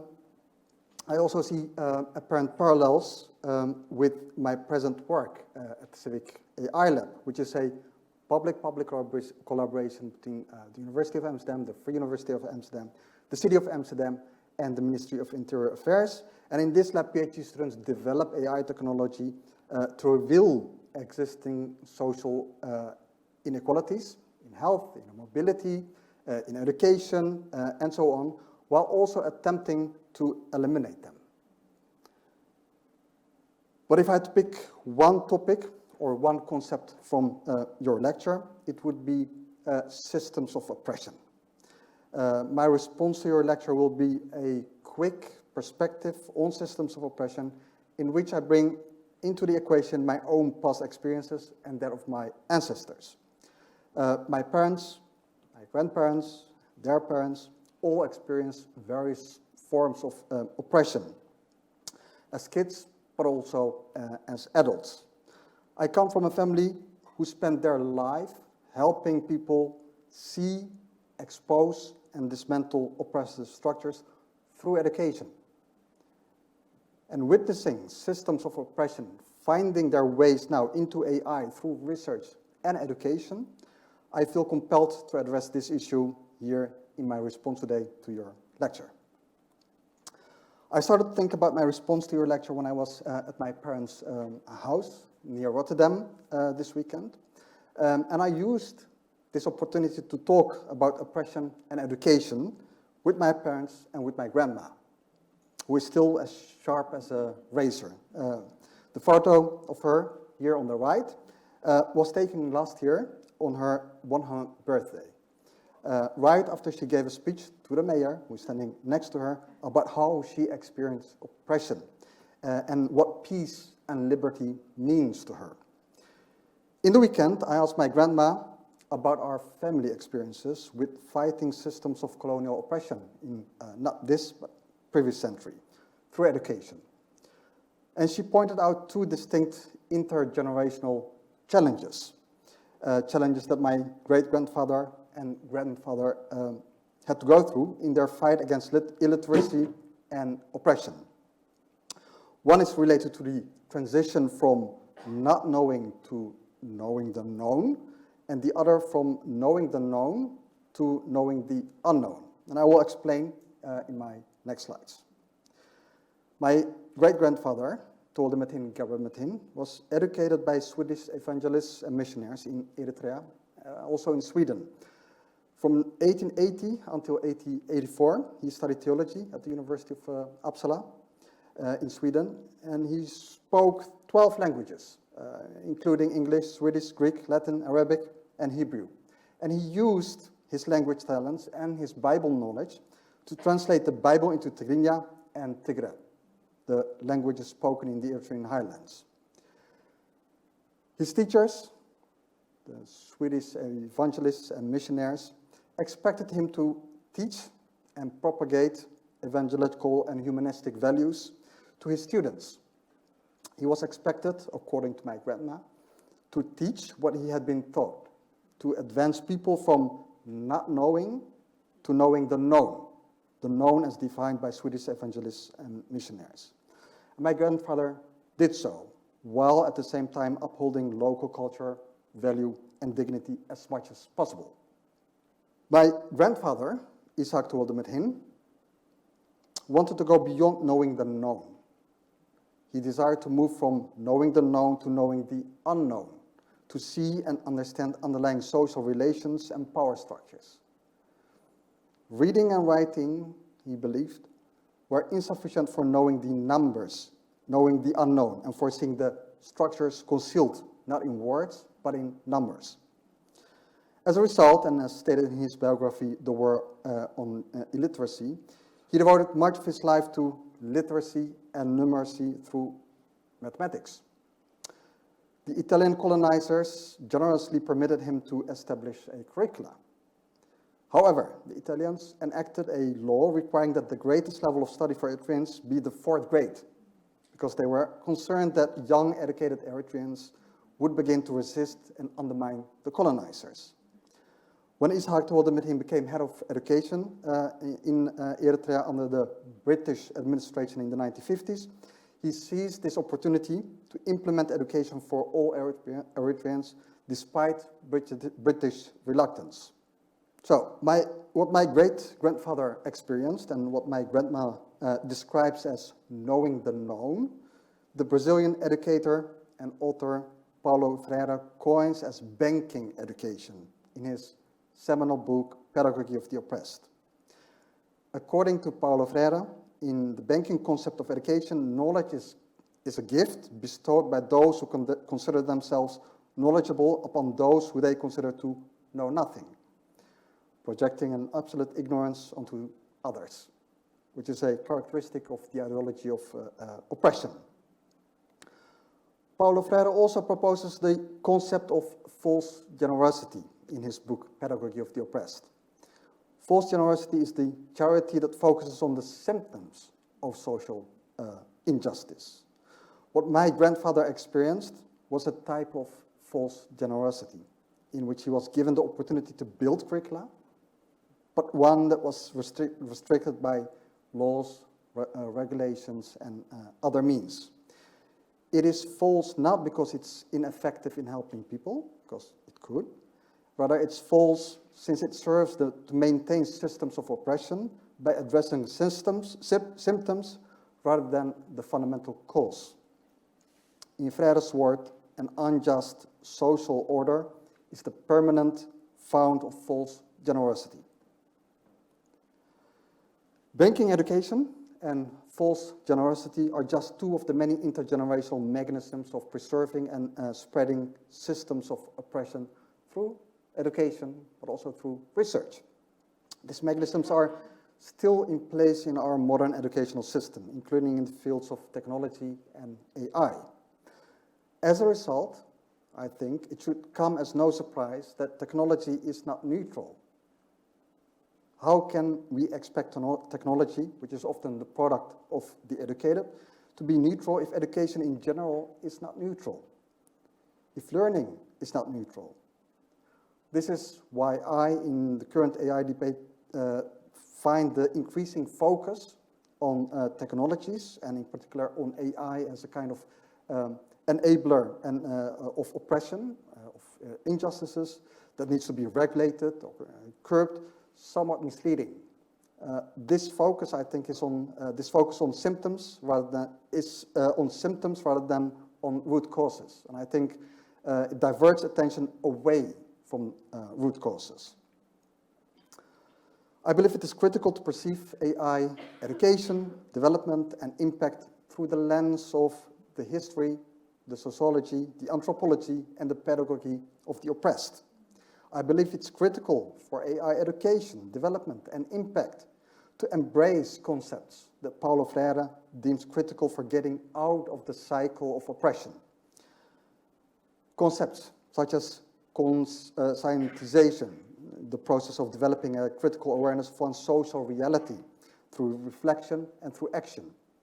And other key concepts such as codification and decodification, as described in Paulo Freire's book, dialogue, and the concept of generative teams. These concepts, according to Paulo Freire, help people to move from the consciousness of the real, of the reality, to the consciousness of the possible, as they perceive the viable alternatives beyond the limiting limitations. And this is what I see you doing, Ruha, and what I increasingly see do others. Your work is inspiring because you critically situate technology in its social, cultural, and historical context, while also meticulously imagining a future in which technology serves as a catalyst for social change and for social justice. More of it is needed, I think, more engaged scholarship, more engaged scholars who bridge boundaries between scientific disciplines, between research and education, between science and society, and between the oppressor and the oppressed. And I'm glad to be here to discuss further with you and with others, because I sense and feel that there is much to win here, and there are many people working on these topics, working on these concepts, to make AI and technology fair and serving people from all walks of life. Thank you.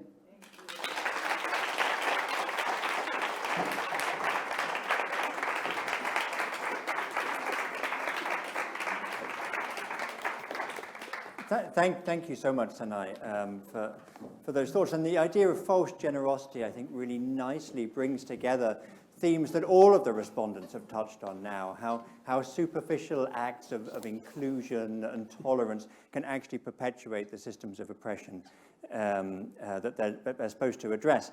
And I know there are questions coming in online saying, okay, how do we get beyond that then? Can I invite the three of you now, please, up on stage, and hopefully Monica can join us on the screen. And there we go. Ruha, perhaps you could come here. And while you're formulating your questions, and I'm looking through those that have come in online, Ruha, I'd like to invite you first to respond to your respondents. Yes. You can hear me okay? Just because I know you guys are itching to ask questions or hear responses, I'll try my best to keep it brief, but I will say that I won't say handpicked, but I actively sought these three respondents because they really remind me, my favorite writer, Toni Morrison, one of the lines that stays with me, she says, speaking of another friend of hers, she's a friend of my mind. She gather me, man, and give them back to me in all the right pieces. And so these three individuals are a friend of my mind, and I could listen to them talk for hours. And so I'll keep my responses quick. So we'll start with Shakir in terms of memory. One of the concepts that I developed in my first book, People Science, to counter the amnesia of tech development is this notion of Sankofa science. Sankofa being an Akan term that essentially means don't forget to go back and retrieve what you've forgotten. And so thinking about how to couple memory with science and technology, and I think what you were describing in terms of the various forms of amnesia with tech development really hit me. Also, I was thinking about this socio-technical stack and how we might develop it, engage it. The first thing that came to mind for me, first of all, a very useful, heuristic. And I thought about that top stack, if you recall, was community and cooperation. And so for me, what it would need to be added in that mix is room for conflict. Because so much of tech development, the thing that allows us to pull out our phone and get ramen delivered to our door still hot in less than 30 minutes, is the desire to remove social frictions and frictions of all kinds in that process. But we need to actually think about what are the social frictions that are being hidden by that ease and that convenience, both in terms of labor and all kinds of other things under the hood. So any kind of heuristic or rubric for thinking about the socio-technical needs to make room for conflict and for looking for frictions rather than trying to make everything so easy and seamless. So I want to encourage us to think about how to have those productive conflicts in the midst of a way forward. I will now turn to my wonderful new friend, Monica. Thank you so much. One of the things I wish anytime I get a chance to be in conversation with people is what exactly you did, which is bring it home. Like, how does this apply to our backyards? Rather than look to apply this out there so far away, thinking about what are the implications right here and now. And this initiative that you and your colleague have developed to witness, to recognize the everyday forms of racism that happen right here in this city and on this campus, to me is heartening and an example of what you so beautifully put as gentle but radical. So that phrase really sticks with us. And so thinking about this provocation that anti-racism can too easily reproduce the logics that it's seeking to undo. And the great examples where essentially when you have been excluded from a category, the reaction is to be included in that category rather than questioning the category, right? And so whether you've been excluded from beauty or excluded from masculinity, I think certainly that has short-term and often individual benefits to feel that inclusion. But what we're doing, I feel, in terms of building movement and radical imagination is for the long term. It's for the collective, which requires us to question these categories that we've been sold and that are too often being codified now and sedimented in our socio-technical infrastructure. And that was that example of sort of digital recognition and how so easily that can slide into surveillance of all kinds. And so I really want to thank you for that provocation, and note that there's a small section in Race After Technology where I'm talking about specifically beauty standards, and there's an essay that I cite by Mia Mingus that I would encourage people to look up, and it's called Towards the Ugly. There's a word in there that I'm missing. But essentially talking about what it means rather than to seek out inclusion in this category of beauty, which you've been sort of exiled from. What does it mean to embrace ugly and magnificence? And so it comes from a disability justice framework. And so I would encourage you to read that in conjunction with the wonderful provocation that we heard tonight. And in general, applying those insights to technology, one of my concerns is always the way that critique of the kind that I put forth and other colleagues put forth becomes domesticated, becomes enfolded in the very projects that it's trying to create friction with. And so you'll see I'm the kind of the four of us, well, perhaps Monica and I over here, and Shakir and I over there, in terms of the relative sort of optimism for AI, we might say, on the scale, right? And the way that I see my intervention, often people want to say, well, what do we go from here? They want the positive twist on it. And my response is this. There are marketing teams working 24 hours a day, 365 days a year to sell us on the upside of AI. That narrative doesn't need a spokeswoman. And so the little bit of time I have, I'm going to shout from the mountaintops those who have experience and are experiencing the underside of modernity. It's not that I don't think that these tools can be marshaled for good in various ways, depending on who's behind the scenes and in political power and all of the caveats. Whoops. But my point is that in terms of my intervention, the voices that I want to put forth, the experiences I want us to reckon with, are those that don't get a seat around these marketing tables. Lastly, we come to Sanai, who gave us a master class in what it means to take personal narrative and not only show the political dimensions, but the pedagogical dimensions of personal narrative. That was a master class in how to weave those strands together. And the way that what I took away from it, besides, really thinking about this powerful notion of knowing the unknown and the implications for AI and intelligence and general intelligence, is that here we have a sponsored event under the umbrella of artificial intelligence and human values. And I think it's too easy to assume that the hard, difficult work is on the artificial intelligence side of that. That is, that's where you need all the expertise and the credentials, and that's where the rigor resides. And we all know what human values are. And what Sanai did, he who runs a civic AI lab and could have talked to us for 2 hours about the AI side of things, said, no, I'm going to show you that the human value side of this equation requires just as much intellectual attention and rigor and discernment as the AI side, if not more. And so for me, it was just beautiful to witness the seriousness in which you engage the human values that permeates all of the conversation that we're having, rather than doing what is the easier route, which is perform your erudition around AI and how it can save us all. So with that, I leave you. Yeah, thank you.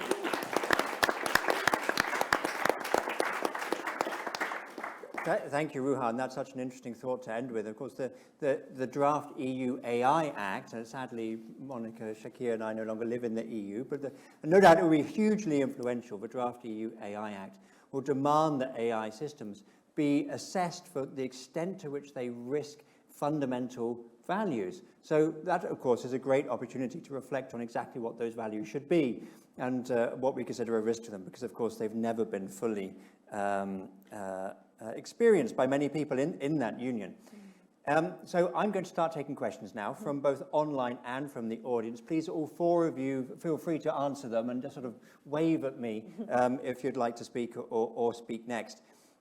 We have a question from Louise Amour, who some of you might know herself, a very influential and interesting thinker on AI ethics. And Louise says this. Thank you for your lecture, Ruha.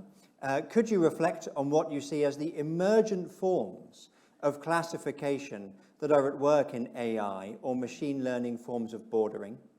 Do contemporary AI borders invent novel forms of racialized classification or dividing or bordering, as well as continuing colonial legacies such as Galton's?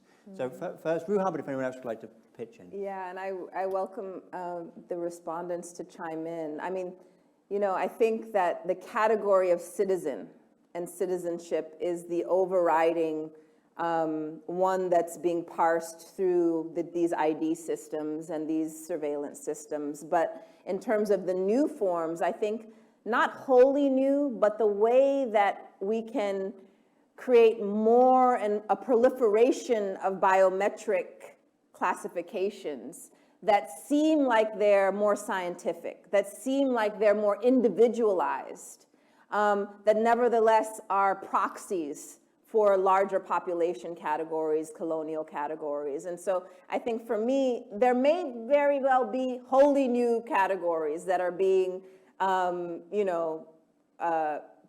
called forth through these technologies. But what I'm interested in is the proliferation of more and more individualized biometrics that nevertheless can be mapped onto, so that tailored technology, whether like tailored medicine, tailored advertising, the tailored part of it is what hails us. It makes us feel seen. It makes us feel like, oh, this was created for me on the commercial end of things. But similarly, this tailored kind of individualized border monitoring, I think, can fool us and hide the racial dimensions of what's actually happening under the hood. But I'm still willing to be surprised and convinced that there's new things being created out of thin air with respect to these tools. I think the politics of classification is something that's just living in this field since the very. In another talk, Ruha usually has this book, IBM and the Holocaust. If you've not read this book, you need to go and read it ASAP. And you see from the earliest phase this kind of politics of classification of discrimination. So where is the new border of discrimination or classification today? The genome, of course, is one of those. You've written a book on that, or chapters in your other book. Who is in the UK Biobank, the world's largest database of genetic information? It's most diverse. There's a kind of politics of inclusion there, of who can be in the biobank and who's not. So I think this kind of genetic data, again, going back to the personalization, is another really important one. You see, in all areas of healthcare, we saw already some examples. Skin types, for example, classical skin types re-emerging, recodified in apps now on your phone without a second thought. And maybe just to pick up on a point that you rightly said about contestation around the ability to disagree, I think there's a border. Who can be involved in disagreeing? And maybe I'll just make a comment on that around participatory mechanisms. Today also participatory mechanisms is another kind of border. It's one of the things that's really interesting is if you look at the World Bank documents, for all of 2010, maybe till 2020, everything was about participation, participatory mechanism. We must do this for global finance, global inclusion.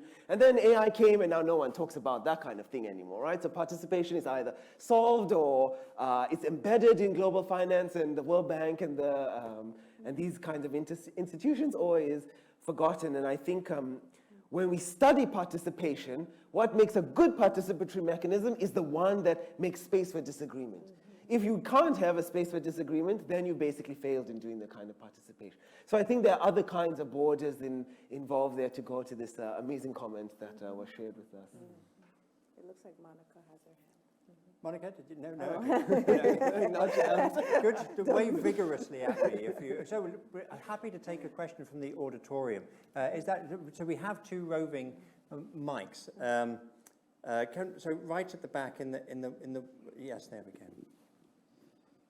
Thank you very much. Can you hear me? Yeah. Yes. Yes. There's been one mention tonight of the use of armed drones.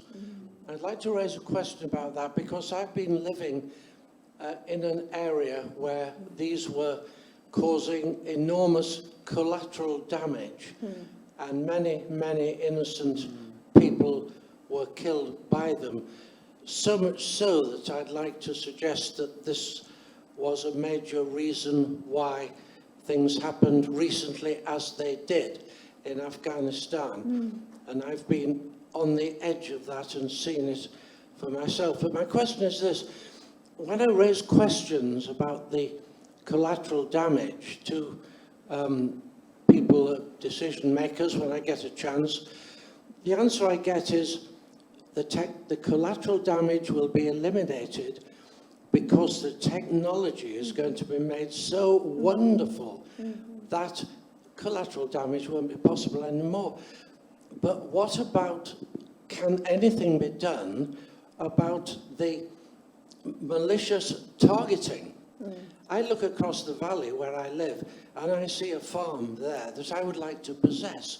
So I pass a message on through the various sources to those people sitting in the Nevada desert saying, oh, I've seen some dangerous looking people around there. And they respond by sending a drone and killing them all. What can you do about that?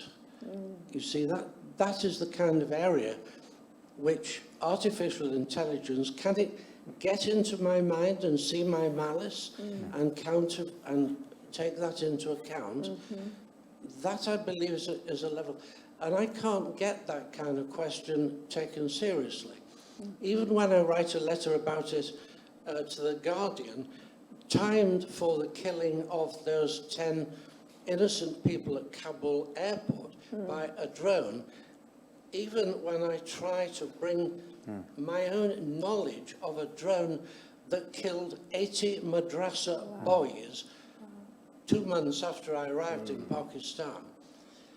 And it has never been admitted to this day by the USA, though it was noted by the Organization of Concerned Journalists. That's not quite their name. So I believe there's an important area here, a weakness in the whole idea of AI that needs to be addressed. And I'd like to know what you think about Thank you. this. Yes, AI in warfare, drones and collateral damage. Yeah. I mean, first of all, thank you for sharing that testimony. The first thing that comes to mind for me is to question the category of collateral damage. And your narrative does that by showing that, you know, it's not collateral damage, it's damage that we should be concerned about. And so in all of these cases, whether we're talking about domestic crime, there's all kinds of ways in which our language creates exceptions for, and the violence is allowed for the exceptions, right? But we need to question the underlying rule and the language that creates those boundaries between who is rightfully killed and who is not. And so that example, I think, when borne out, begins to show how the category of collateral, through the interplay of manipulation and false reports and all of that, begins to break down, and it's just damage. The other thing, a footnote to this that you all may have seen in the last few weeks, is the use of delivery drones, I think, in Australia. They've been piloting it in certain areas, and how people are just talking about, you know, death on one hand in warfare, but just in everyday neighborhoods, the airspace is now so cluttered with these devices. So thinking about environmental and human costs, not simply on the extreme of warfare, but and the way that we become inured to this in our lives, like the temperature is slowly turned up. And so I would encourage us to pay attention to the way that we're sold on the convenience of having that Starbucks coffee in, they will tell you, 2.3 minutes. And they're racing to see which company can get it faster and what this means at scale. Anyone else like to come in on that? I think, again, I thank you again for that comment. Military AI use cases are becoming one of these topics that you can't escape anymore. And our response, again, because I think there needs to be multiple levels of this response, happens at the basic level. And one of the questions is, how do we treat the responsibility of our science? When I write a paper, that paper can be used anywhere. What does that responsibility mean? Now, as scientists, we don't like to answer this question. To say it out loud even is to go against the scientific method in some sense, that we must share knowledge. So there's one element. When I write code, a piece of code that I use for something could be repurposed, could be used in that kind of open source way. So what does it mean to responsibly release code into this kind of world?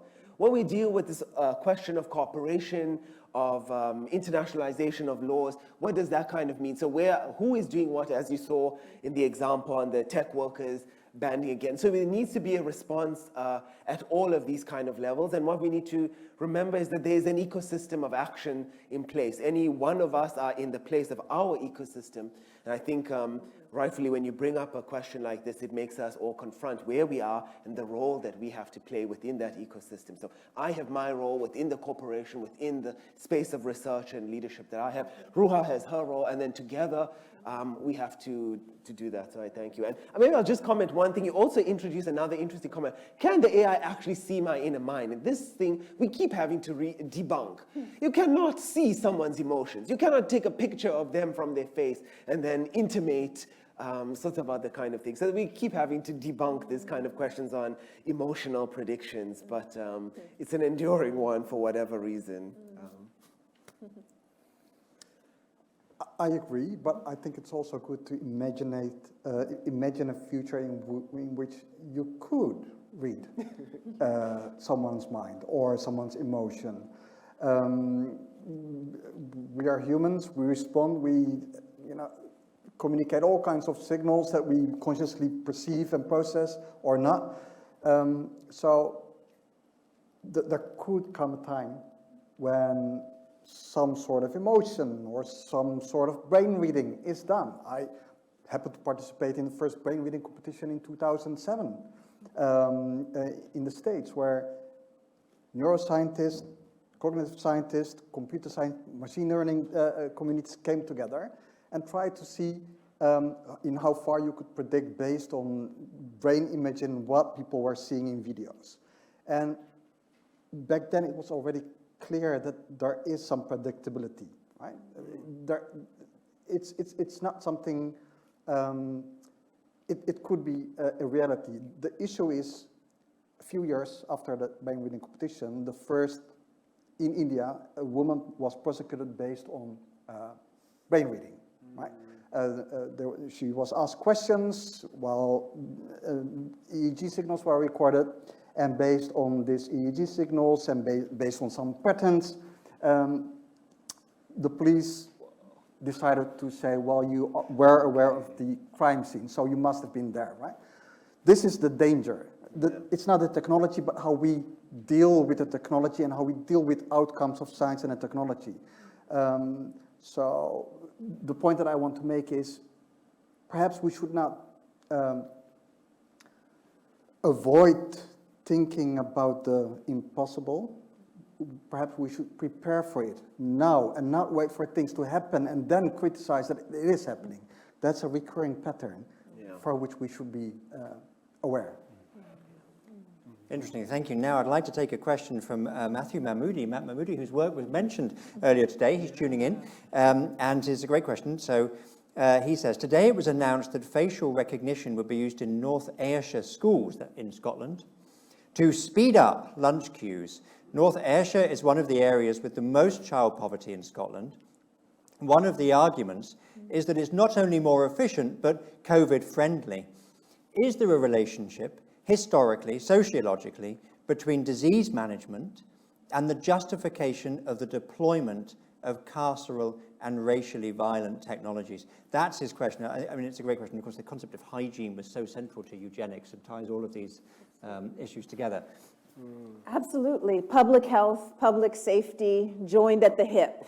The more that you can fold and sell criminalization as, benefiting benefiting not just our safety, but also our health and well-being, the more that you can get sort of past. And I think about this example, and it's not surprising. It's always, communities, populations that are already under current regimes of, manufactured scarcity, who are being experimented upon. Let's take these facial recognitions and put them in the richest schools and neighborhoods and see what parents and communities say, whether they will be embraced. One of the sort of, throwaway points in Race After Technology is looking at the parents in Silicon Valley and the amount of tech they allow their children or don't allow their children to engage. One CEO of one of these companies going on the record to say, I would never let my kid have a phone. It's like crack. And how they monitor their nannies, and they have boards where the nannies rat each other out if they see the kid of the other nanny playing with a device. And so to think about the people who are creating these things are insulating their own loved ones from it, and yet they'll outsource it to the poorest schools, the poorest neighborhoods to do X, Y, and Z. And so it's telling. And so we should think about these experimental sites in the same way that we've had, Black communities. We saw it with COVID too, in terms of, thinking about where to roll out certain things that were untested. Long history of that. Excellent book chronicles this called Medical Apartheid. And so I think we need to take those insights and think about how they apply in the context of digital tools and experimentations and on who and what kids and populations they're being rolled out. Thank you. Great, let's take another question from here in the audience. Yes, at the back.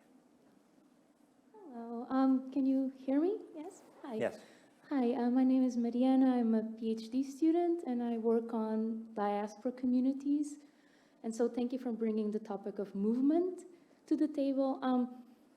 I think AI raises questions of what it means to be human, right? And I don't know if this question is going to be well formulated or not, but is technology moving too fast for ethics?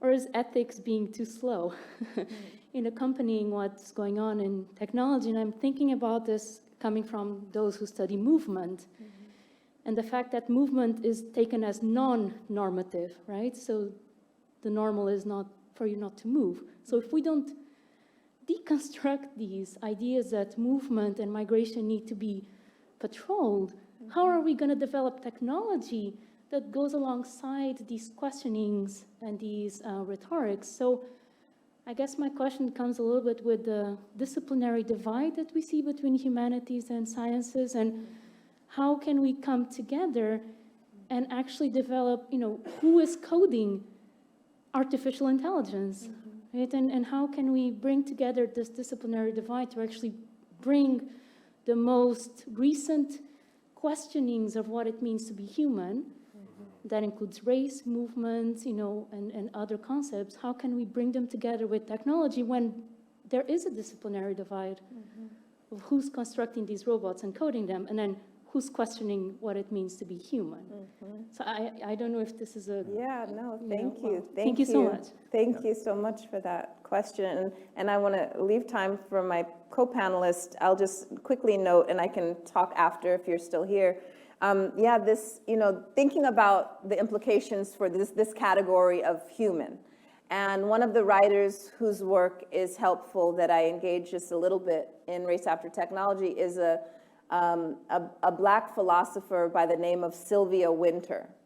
And she talks about how there's not just one human, there are genres of human. She said there's a dominant genre, the man, that is hegemonic, that we substitute for all these other genres of humanity.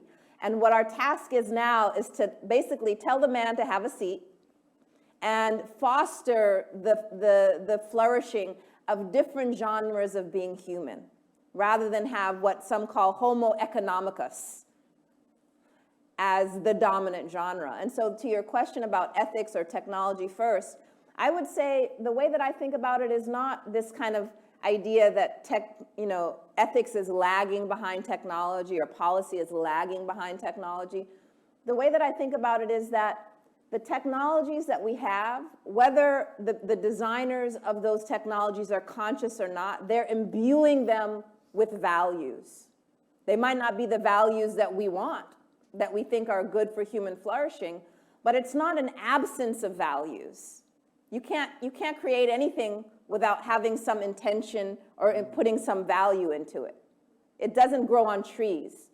And so thinking about what are the values, not whether there's ethics or whether there's values, what are the values? And then we can begin to have a conversation, or are those the values that we want to be imbued into our digital worlds, right? Rather than assume that there are none. And I think the last thing related to this that I'll say is to think again, going back to Sané's provocation about emotion research and detection, again, to think about whose theory of the mind is shaping artificial intelligence. Whose conception of intelligence and the mind? And so whether we're talking about emotion or whether we're talking about criminal prolactivity, like whether someone is going to do something criminal or not, many of these conceptions of the mind assume a self-contained individual that is not shaped by their environment and their surroundings. That is emotion as a social production, not an individual feeling or sentiment. So if that is the case, you can't simply detect something that is self-contained, innate, immutable, fixed.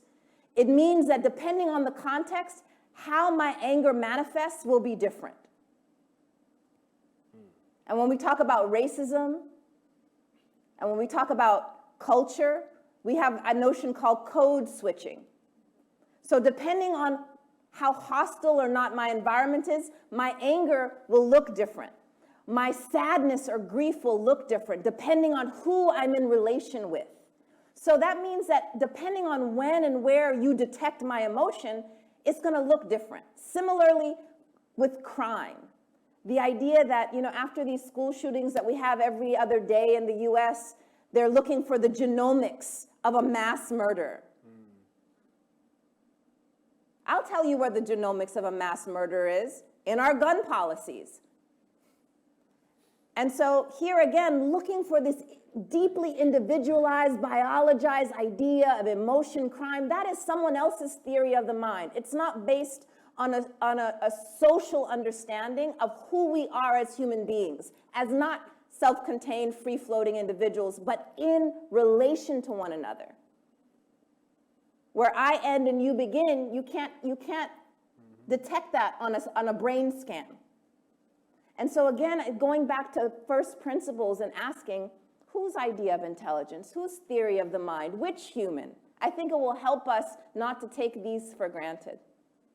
Yes, thank you. And because this idea that AI is challenging what it means to be human is such a part of the narrative that's driving the ethical discourse. But the notion of the human is itself, of course, deeply ideological. Sylvia Woods works fantastic in this regard. And Monica, I know you are very interested in these processes of humanization. Do you see them as, how can they be thwarted or enhanced by these technologies?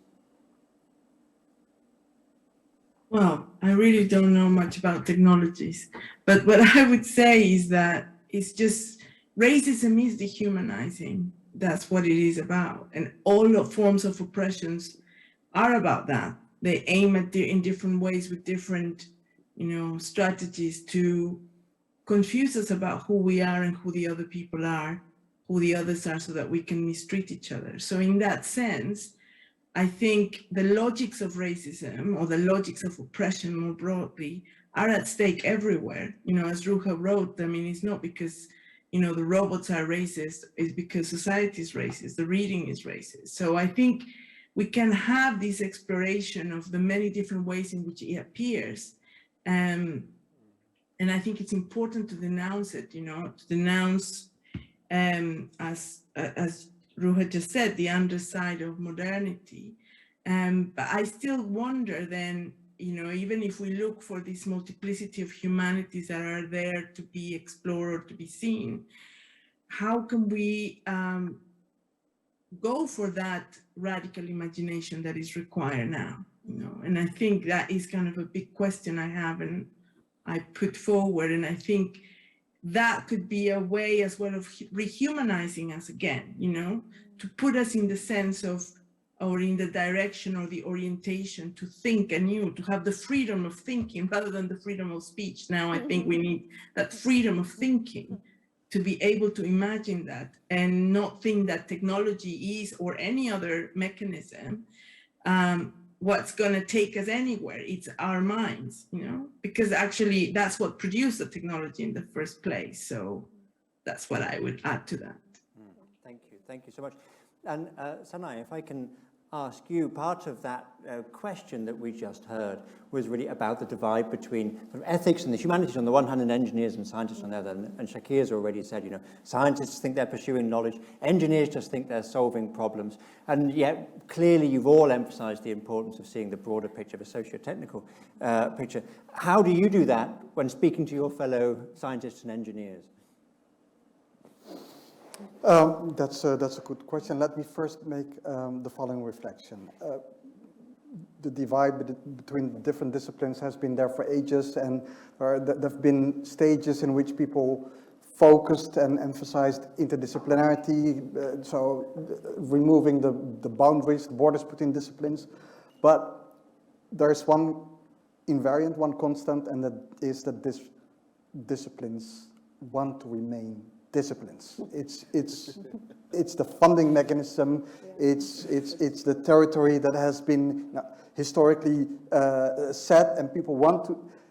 They're not going to change. There might be new spaces coming in. You see new spaces of interdisciplinarity coming, but that's because of the in my lecture, in my response to Ruha, I mentioned the gap between disciplines. I mentioned the gap between research and education, and I mentioned consciously the gap between science and society. What is making a change now is that science and society are getting closer, not because science is per se looking to go into society, but because society is picking up, especially due to the uptake of technology. And this is creating new spaces. So expecting the disciplines by themselves to merge or to, I think that you can wait for decades for that to happen. Where you need to focus on is to bridge the gap between science and society, to reach out to communities, to bring technology, to bring science, to bring education to communities. They will be the drivers for new spaces where people from different disciplines, interests, backgrounds come together. I think that's important to know. Thank you. And now if I could take another question from our online viewers, a more practical question, if you like. First, thank you, Professor Benjamin, for a fantastic lecture. It begins. Could you say more about the methodological challenges of showing and contesting the racism of AI bordering technologies when AI processes in the security and migration space are notoriously difficult to access? Mm-hmm. How can we best connect the discriminatory effects of AI technologies with the inner workings of AI tools that are often opaque and secret? And of course, this is a huge topic in AI ethics. Yeah, and it's certainly not applicable only or even mainly to these border technologies. It's across the board. And one of the studies that I took out a huge chunk of the talk trying to keep within time, but one of them had to do with healthcare technologies. And the only reason that the researchers were able to identify the proxy variable in the algorithm that was producing the racial bias was because this company allowed them access to both the algorithm and the underlying data. And so what is otherwise a proprietary algorithm, they would never have been able to study and expose. Meanwhile, this healthcare triaging algorithm was affecting millions of patients and denying necessary resources to Black patients in particular. And so this idea of proprietary technologies runs completely against anything that would resemble kind of public accountability and transparency. And that's why in almost every principle statement that you find around AI, including the 8 recommendations that I mentioned here from the Amnesty Lab, have to do with, one, this is sort of operationalizing what it means to make these technologies transparent, but also just being able to inventory all of the different kinds of algorithms and automated decision systems that are shaping every aspect of our lives without knowing it. In New York City, there was an attempt to do that kind of got stunted along the way, which was in one city, hundreds of different automated decision systems that were impacting who got housing, who got access to food stamps, who got out, assigned to certain schools. And residents of the city not only couldn't contest the bias, but didn't even know these things were in operation. Similarly, with these 8 recommendations, you'll see there, this idea that we need to be able to actually see what it is before we can even begin to research it, much less question it, change it. That's a first step in any of these. And border technologies is one particularly, dramatic side of it. But across the board, this is the idea that essentially public policy is being administered by private companies without a mandate, without us voting for them. and affecting all areas of public life behind closed doors. And that essential imbalance for all the talk of free speech, every time Zuckerberg gets in front of Congress, all the idea of connection, certainly not connecting us with the information and knowledge that would allow us to question what's happening.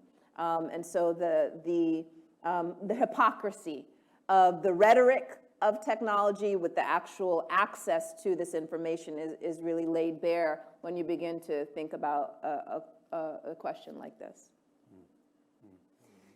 Do either of our AI scientists briefly want to comment on? Methodologically, I think there are just so many challenges. Let me start at the high level, what I think, if I pick up on what you think. One of the challenges are kind of capabilities. And the kind of capabilities framework, maybe people will know it from kind of human rights. And I think that is the kind of framework that we can use to think about right now. What kind of capabilities are there to scrutinize not just technical systems, but social processes? We have many sorts of processes which are inscrutable in that kind of way. How do we develop those capabilities? And that is the question I think that we should ask. If we can develop those capabilities, then we can ask questions about what does it mean to meaningfully audit a kind of system? What is the kind of level of audit? You can get a sense of false generosity. I can give you the code. You have no ability to run the code. You can't read the code. You can't do the data on the code. The code actually is a smaller version than the one that I'm actually using in the production system.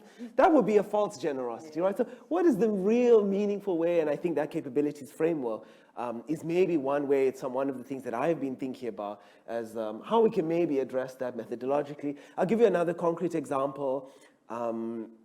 It's been the challenge of fairness on one end and privacy on the other. If I have to keep the data secret, if you can't see it, you can't see it, you can't see it, I can't see it, then how do we actually make it scrutable? But we need to see it to make these statements of fairness, and the comment that I made earlier, but this is how race is reproducing itself. To make a statement of fairness, you need to have classified people as black, white, whatever they are, and then you reinforce that in the system. So a really big methodological question, which is going back to all the things everyone said around context, is most characteristics, if we're thinking in that way, are unobserved. They will be immeasurable. So what is it? How do we do fairness as a particular point for these kind of unobserved, immeasurable characteristics? When you can't reify it, you can't reproduce it, you can't put it as a particular code. So that's sort of another very concrete kind of methodological thing that I think we have to be facing with today as well. Thank you. Well, we've almost run out of time, unbelievably. I have so many more questions here lined up. I want to end with one which starts, Dr. Benjamin, you're such an inspiration. And it goes on to say, could you recommend a starting point for people involved in creating AI solutions, as I think this person, Ajana Bach, is? What are some mechanisms or frameworks that people involved in corporate work on AI can use to foster justice?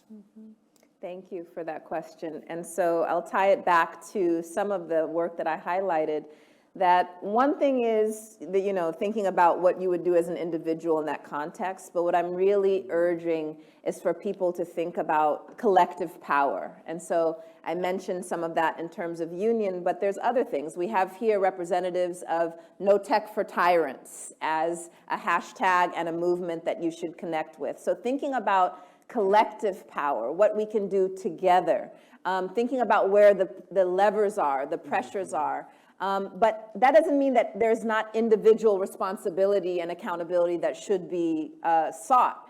And for that, a wonderful manifesto of sorts that I recommend, especially to students going into tech, is a book called Ruined by Design, by someone who's worked in tech for 20 plus years, who lays bare the kind of ethical issues that come up, including for those who are kind of lowest on the totem pole, whether you actually create that code or not, that you're being told that you can see is going to harm. What do you do at that crossroads? Because we can talk about collective power, but then that kind of sometimes makes people throw their hands up and say, well, if everything's structural, then there's nothing I can do. But if you're the front line, if you're seeing something harmful being created, then I think we have to think about what that looks like. And so Ruined by Design is a book that I would recommend as something that will light the fire and also give you very concrete marching orders for how you can use your relative position of power and privilege, even though you might not feel that power and privilege within the hierarchy of a company or firm, relative to people who have no idea what's going on behind closed doors, you do have a responsibility. And so I would encourage you to read that and think about the implications for how you move forward. Thank you. Well, unbelievably, unfortunately, we're out of time.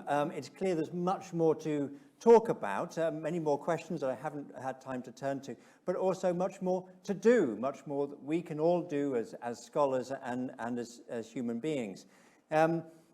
Thank you all for coming. Thank you for joining us online. Those of you who are here in person are welcome to join at a reception at Clare Hall just over the road. Everyone's invited, and there'll be people helping to send you in the right direction.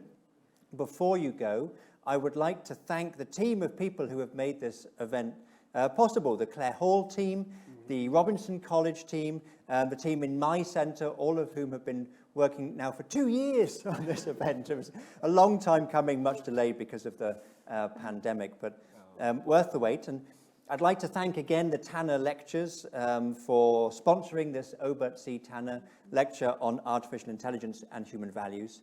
I'd like to thank our 3 respondents for joining us this evening and making the conversation so rich. And most of all, okay, a round of applause for the respondents.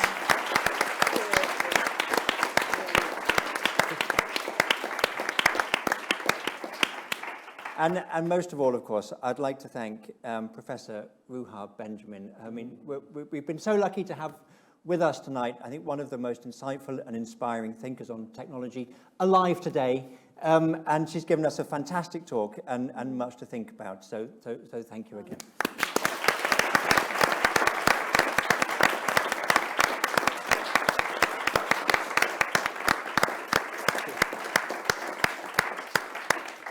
Right, that's it. Time to go to the reception.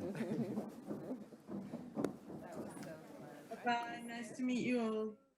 Have a nice dinner.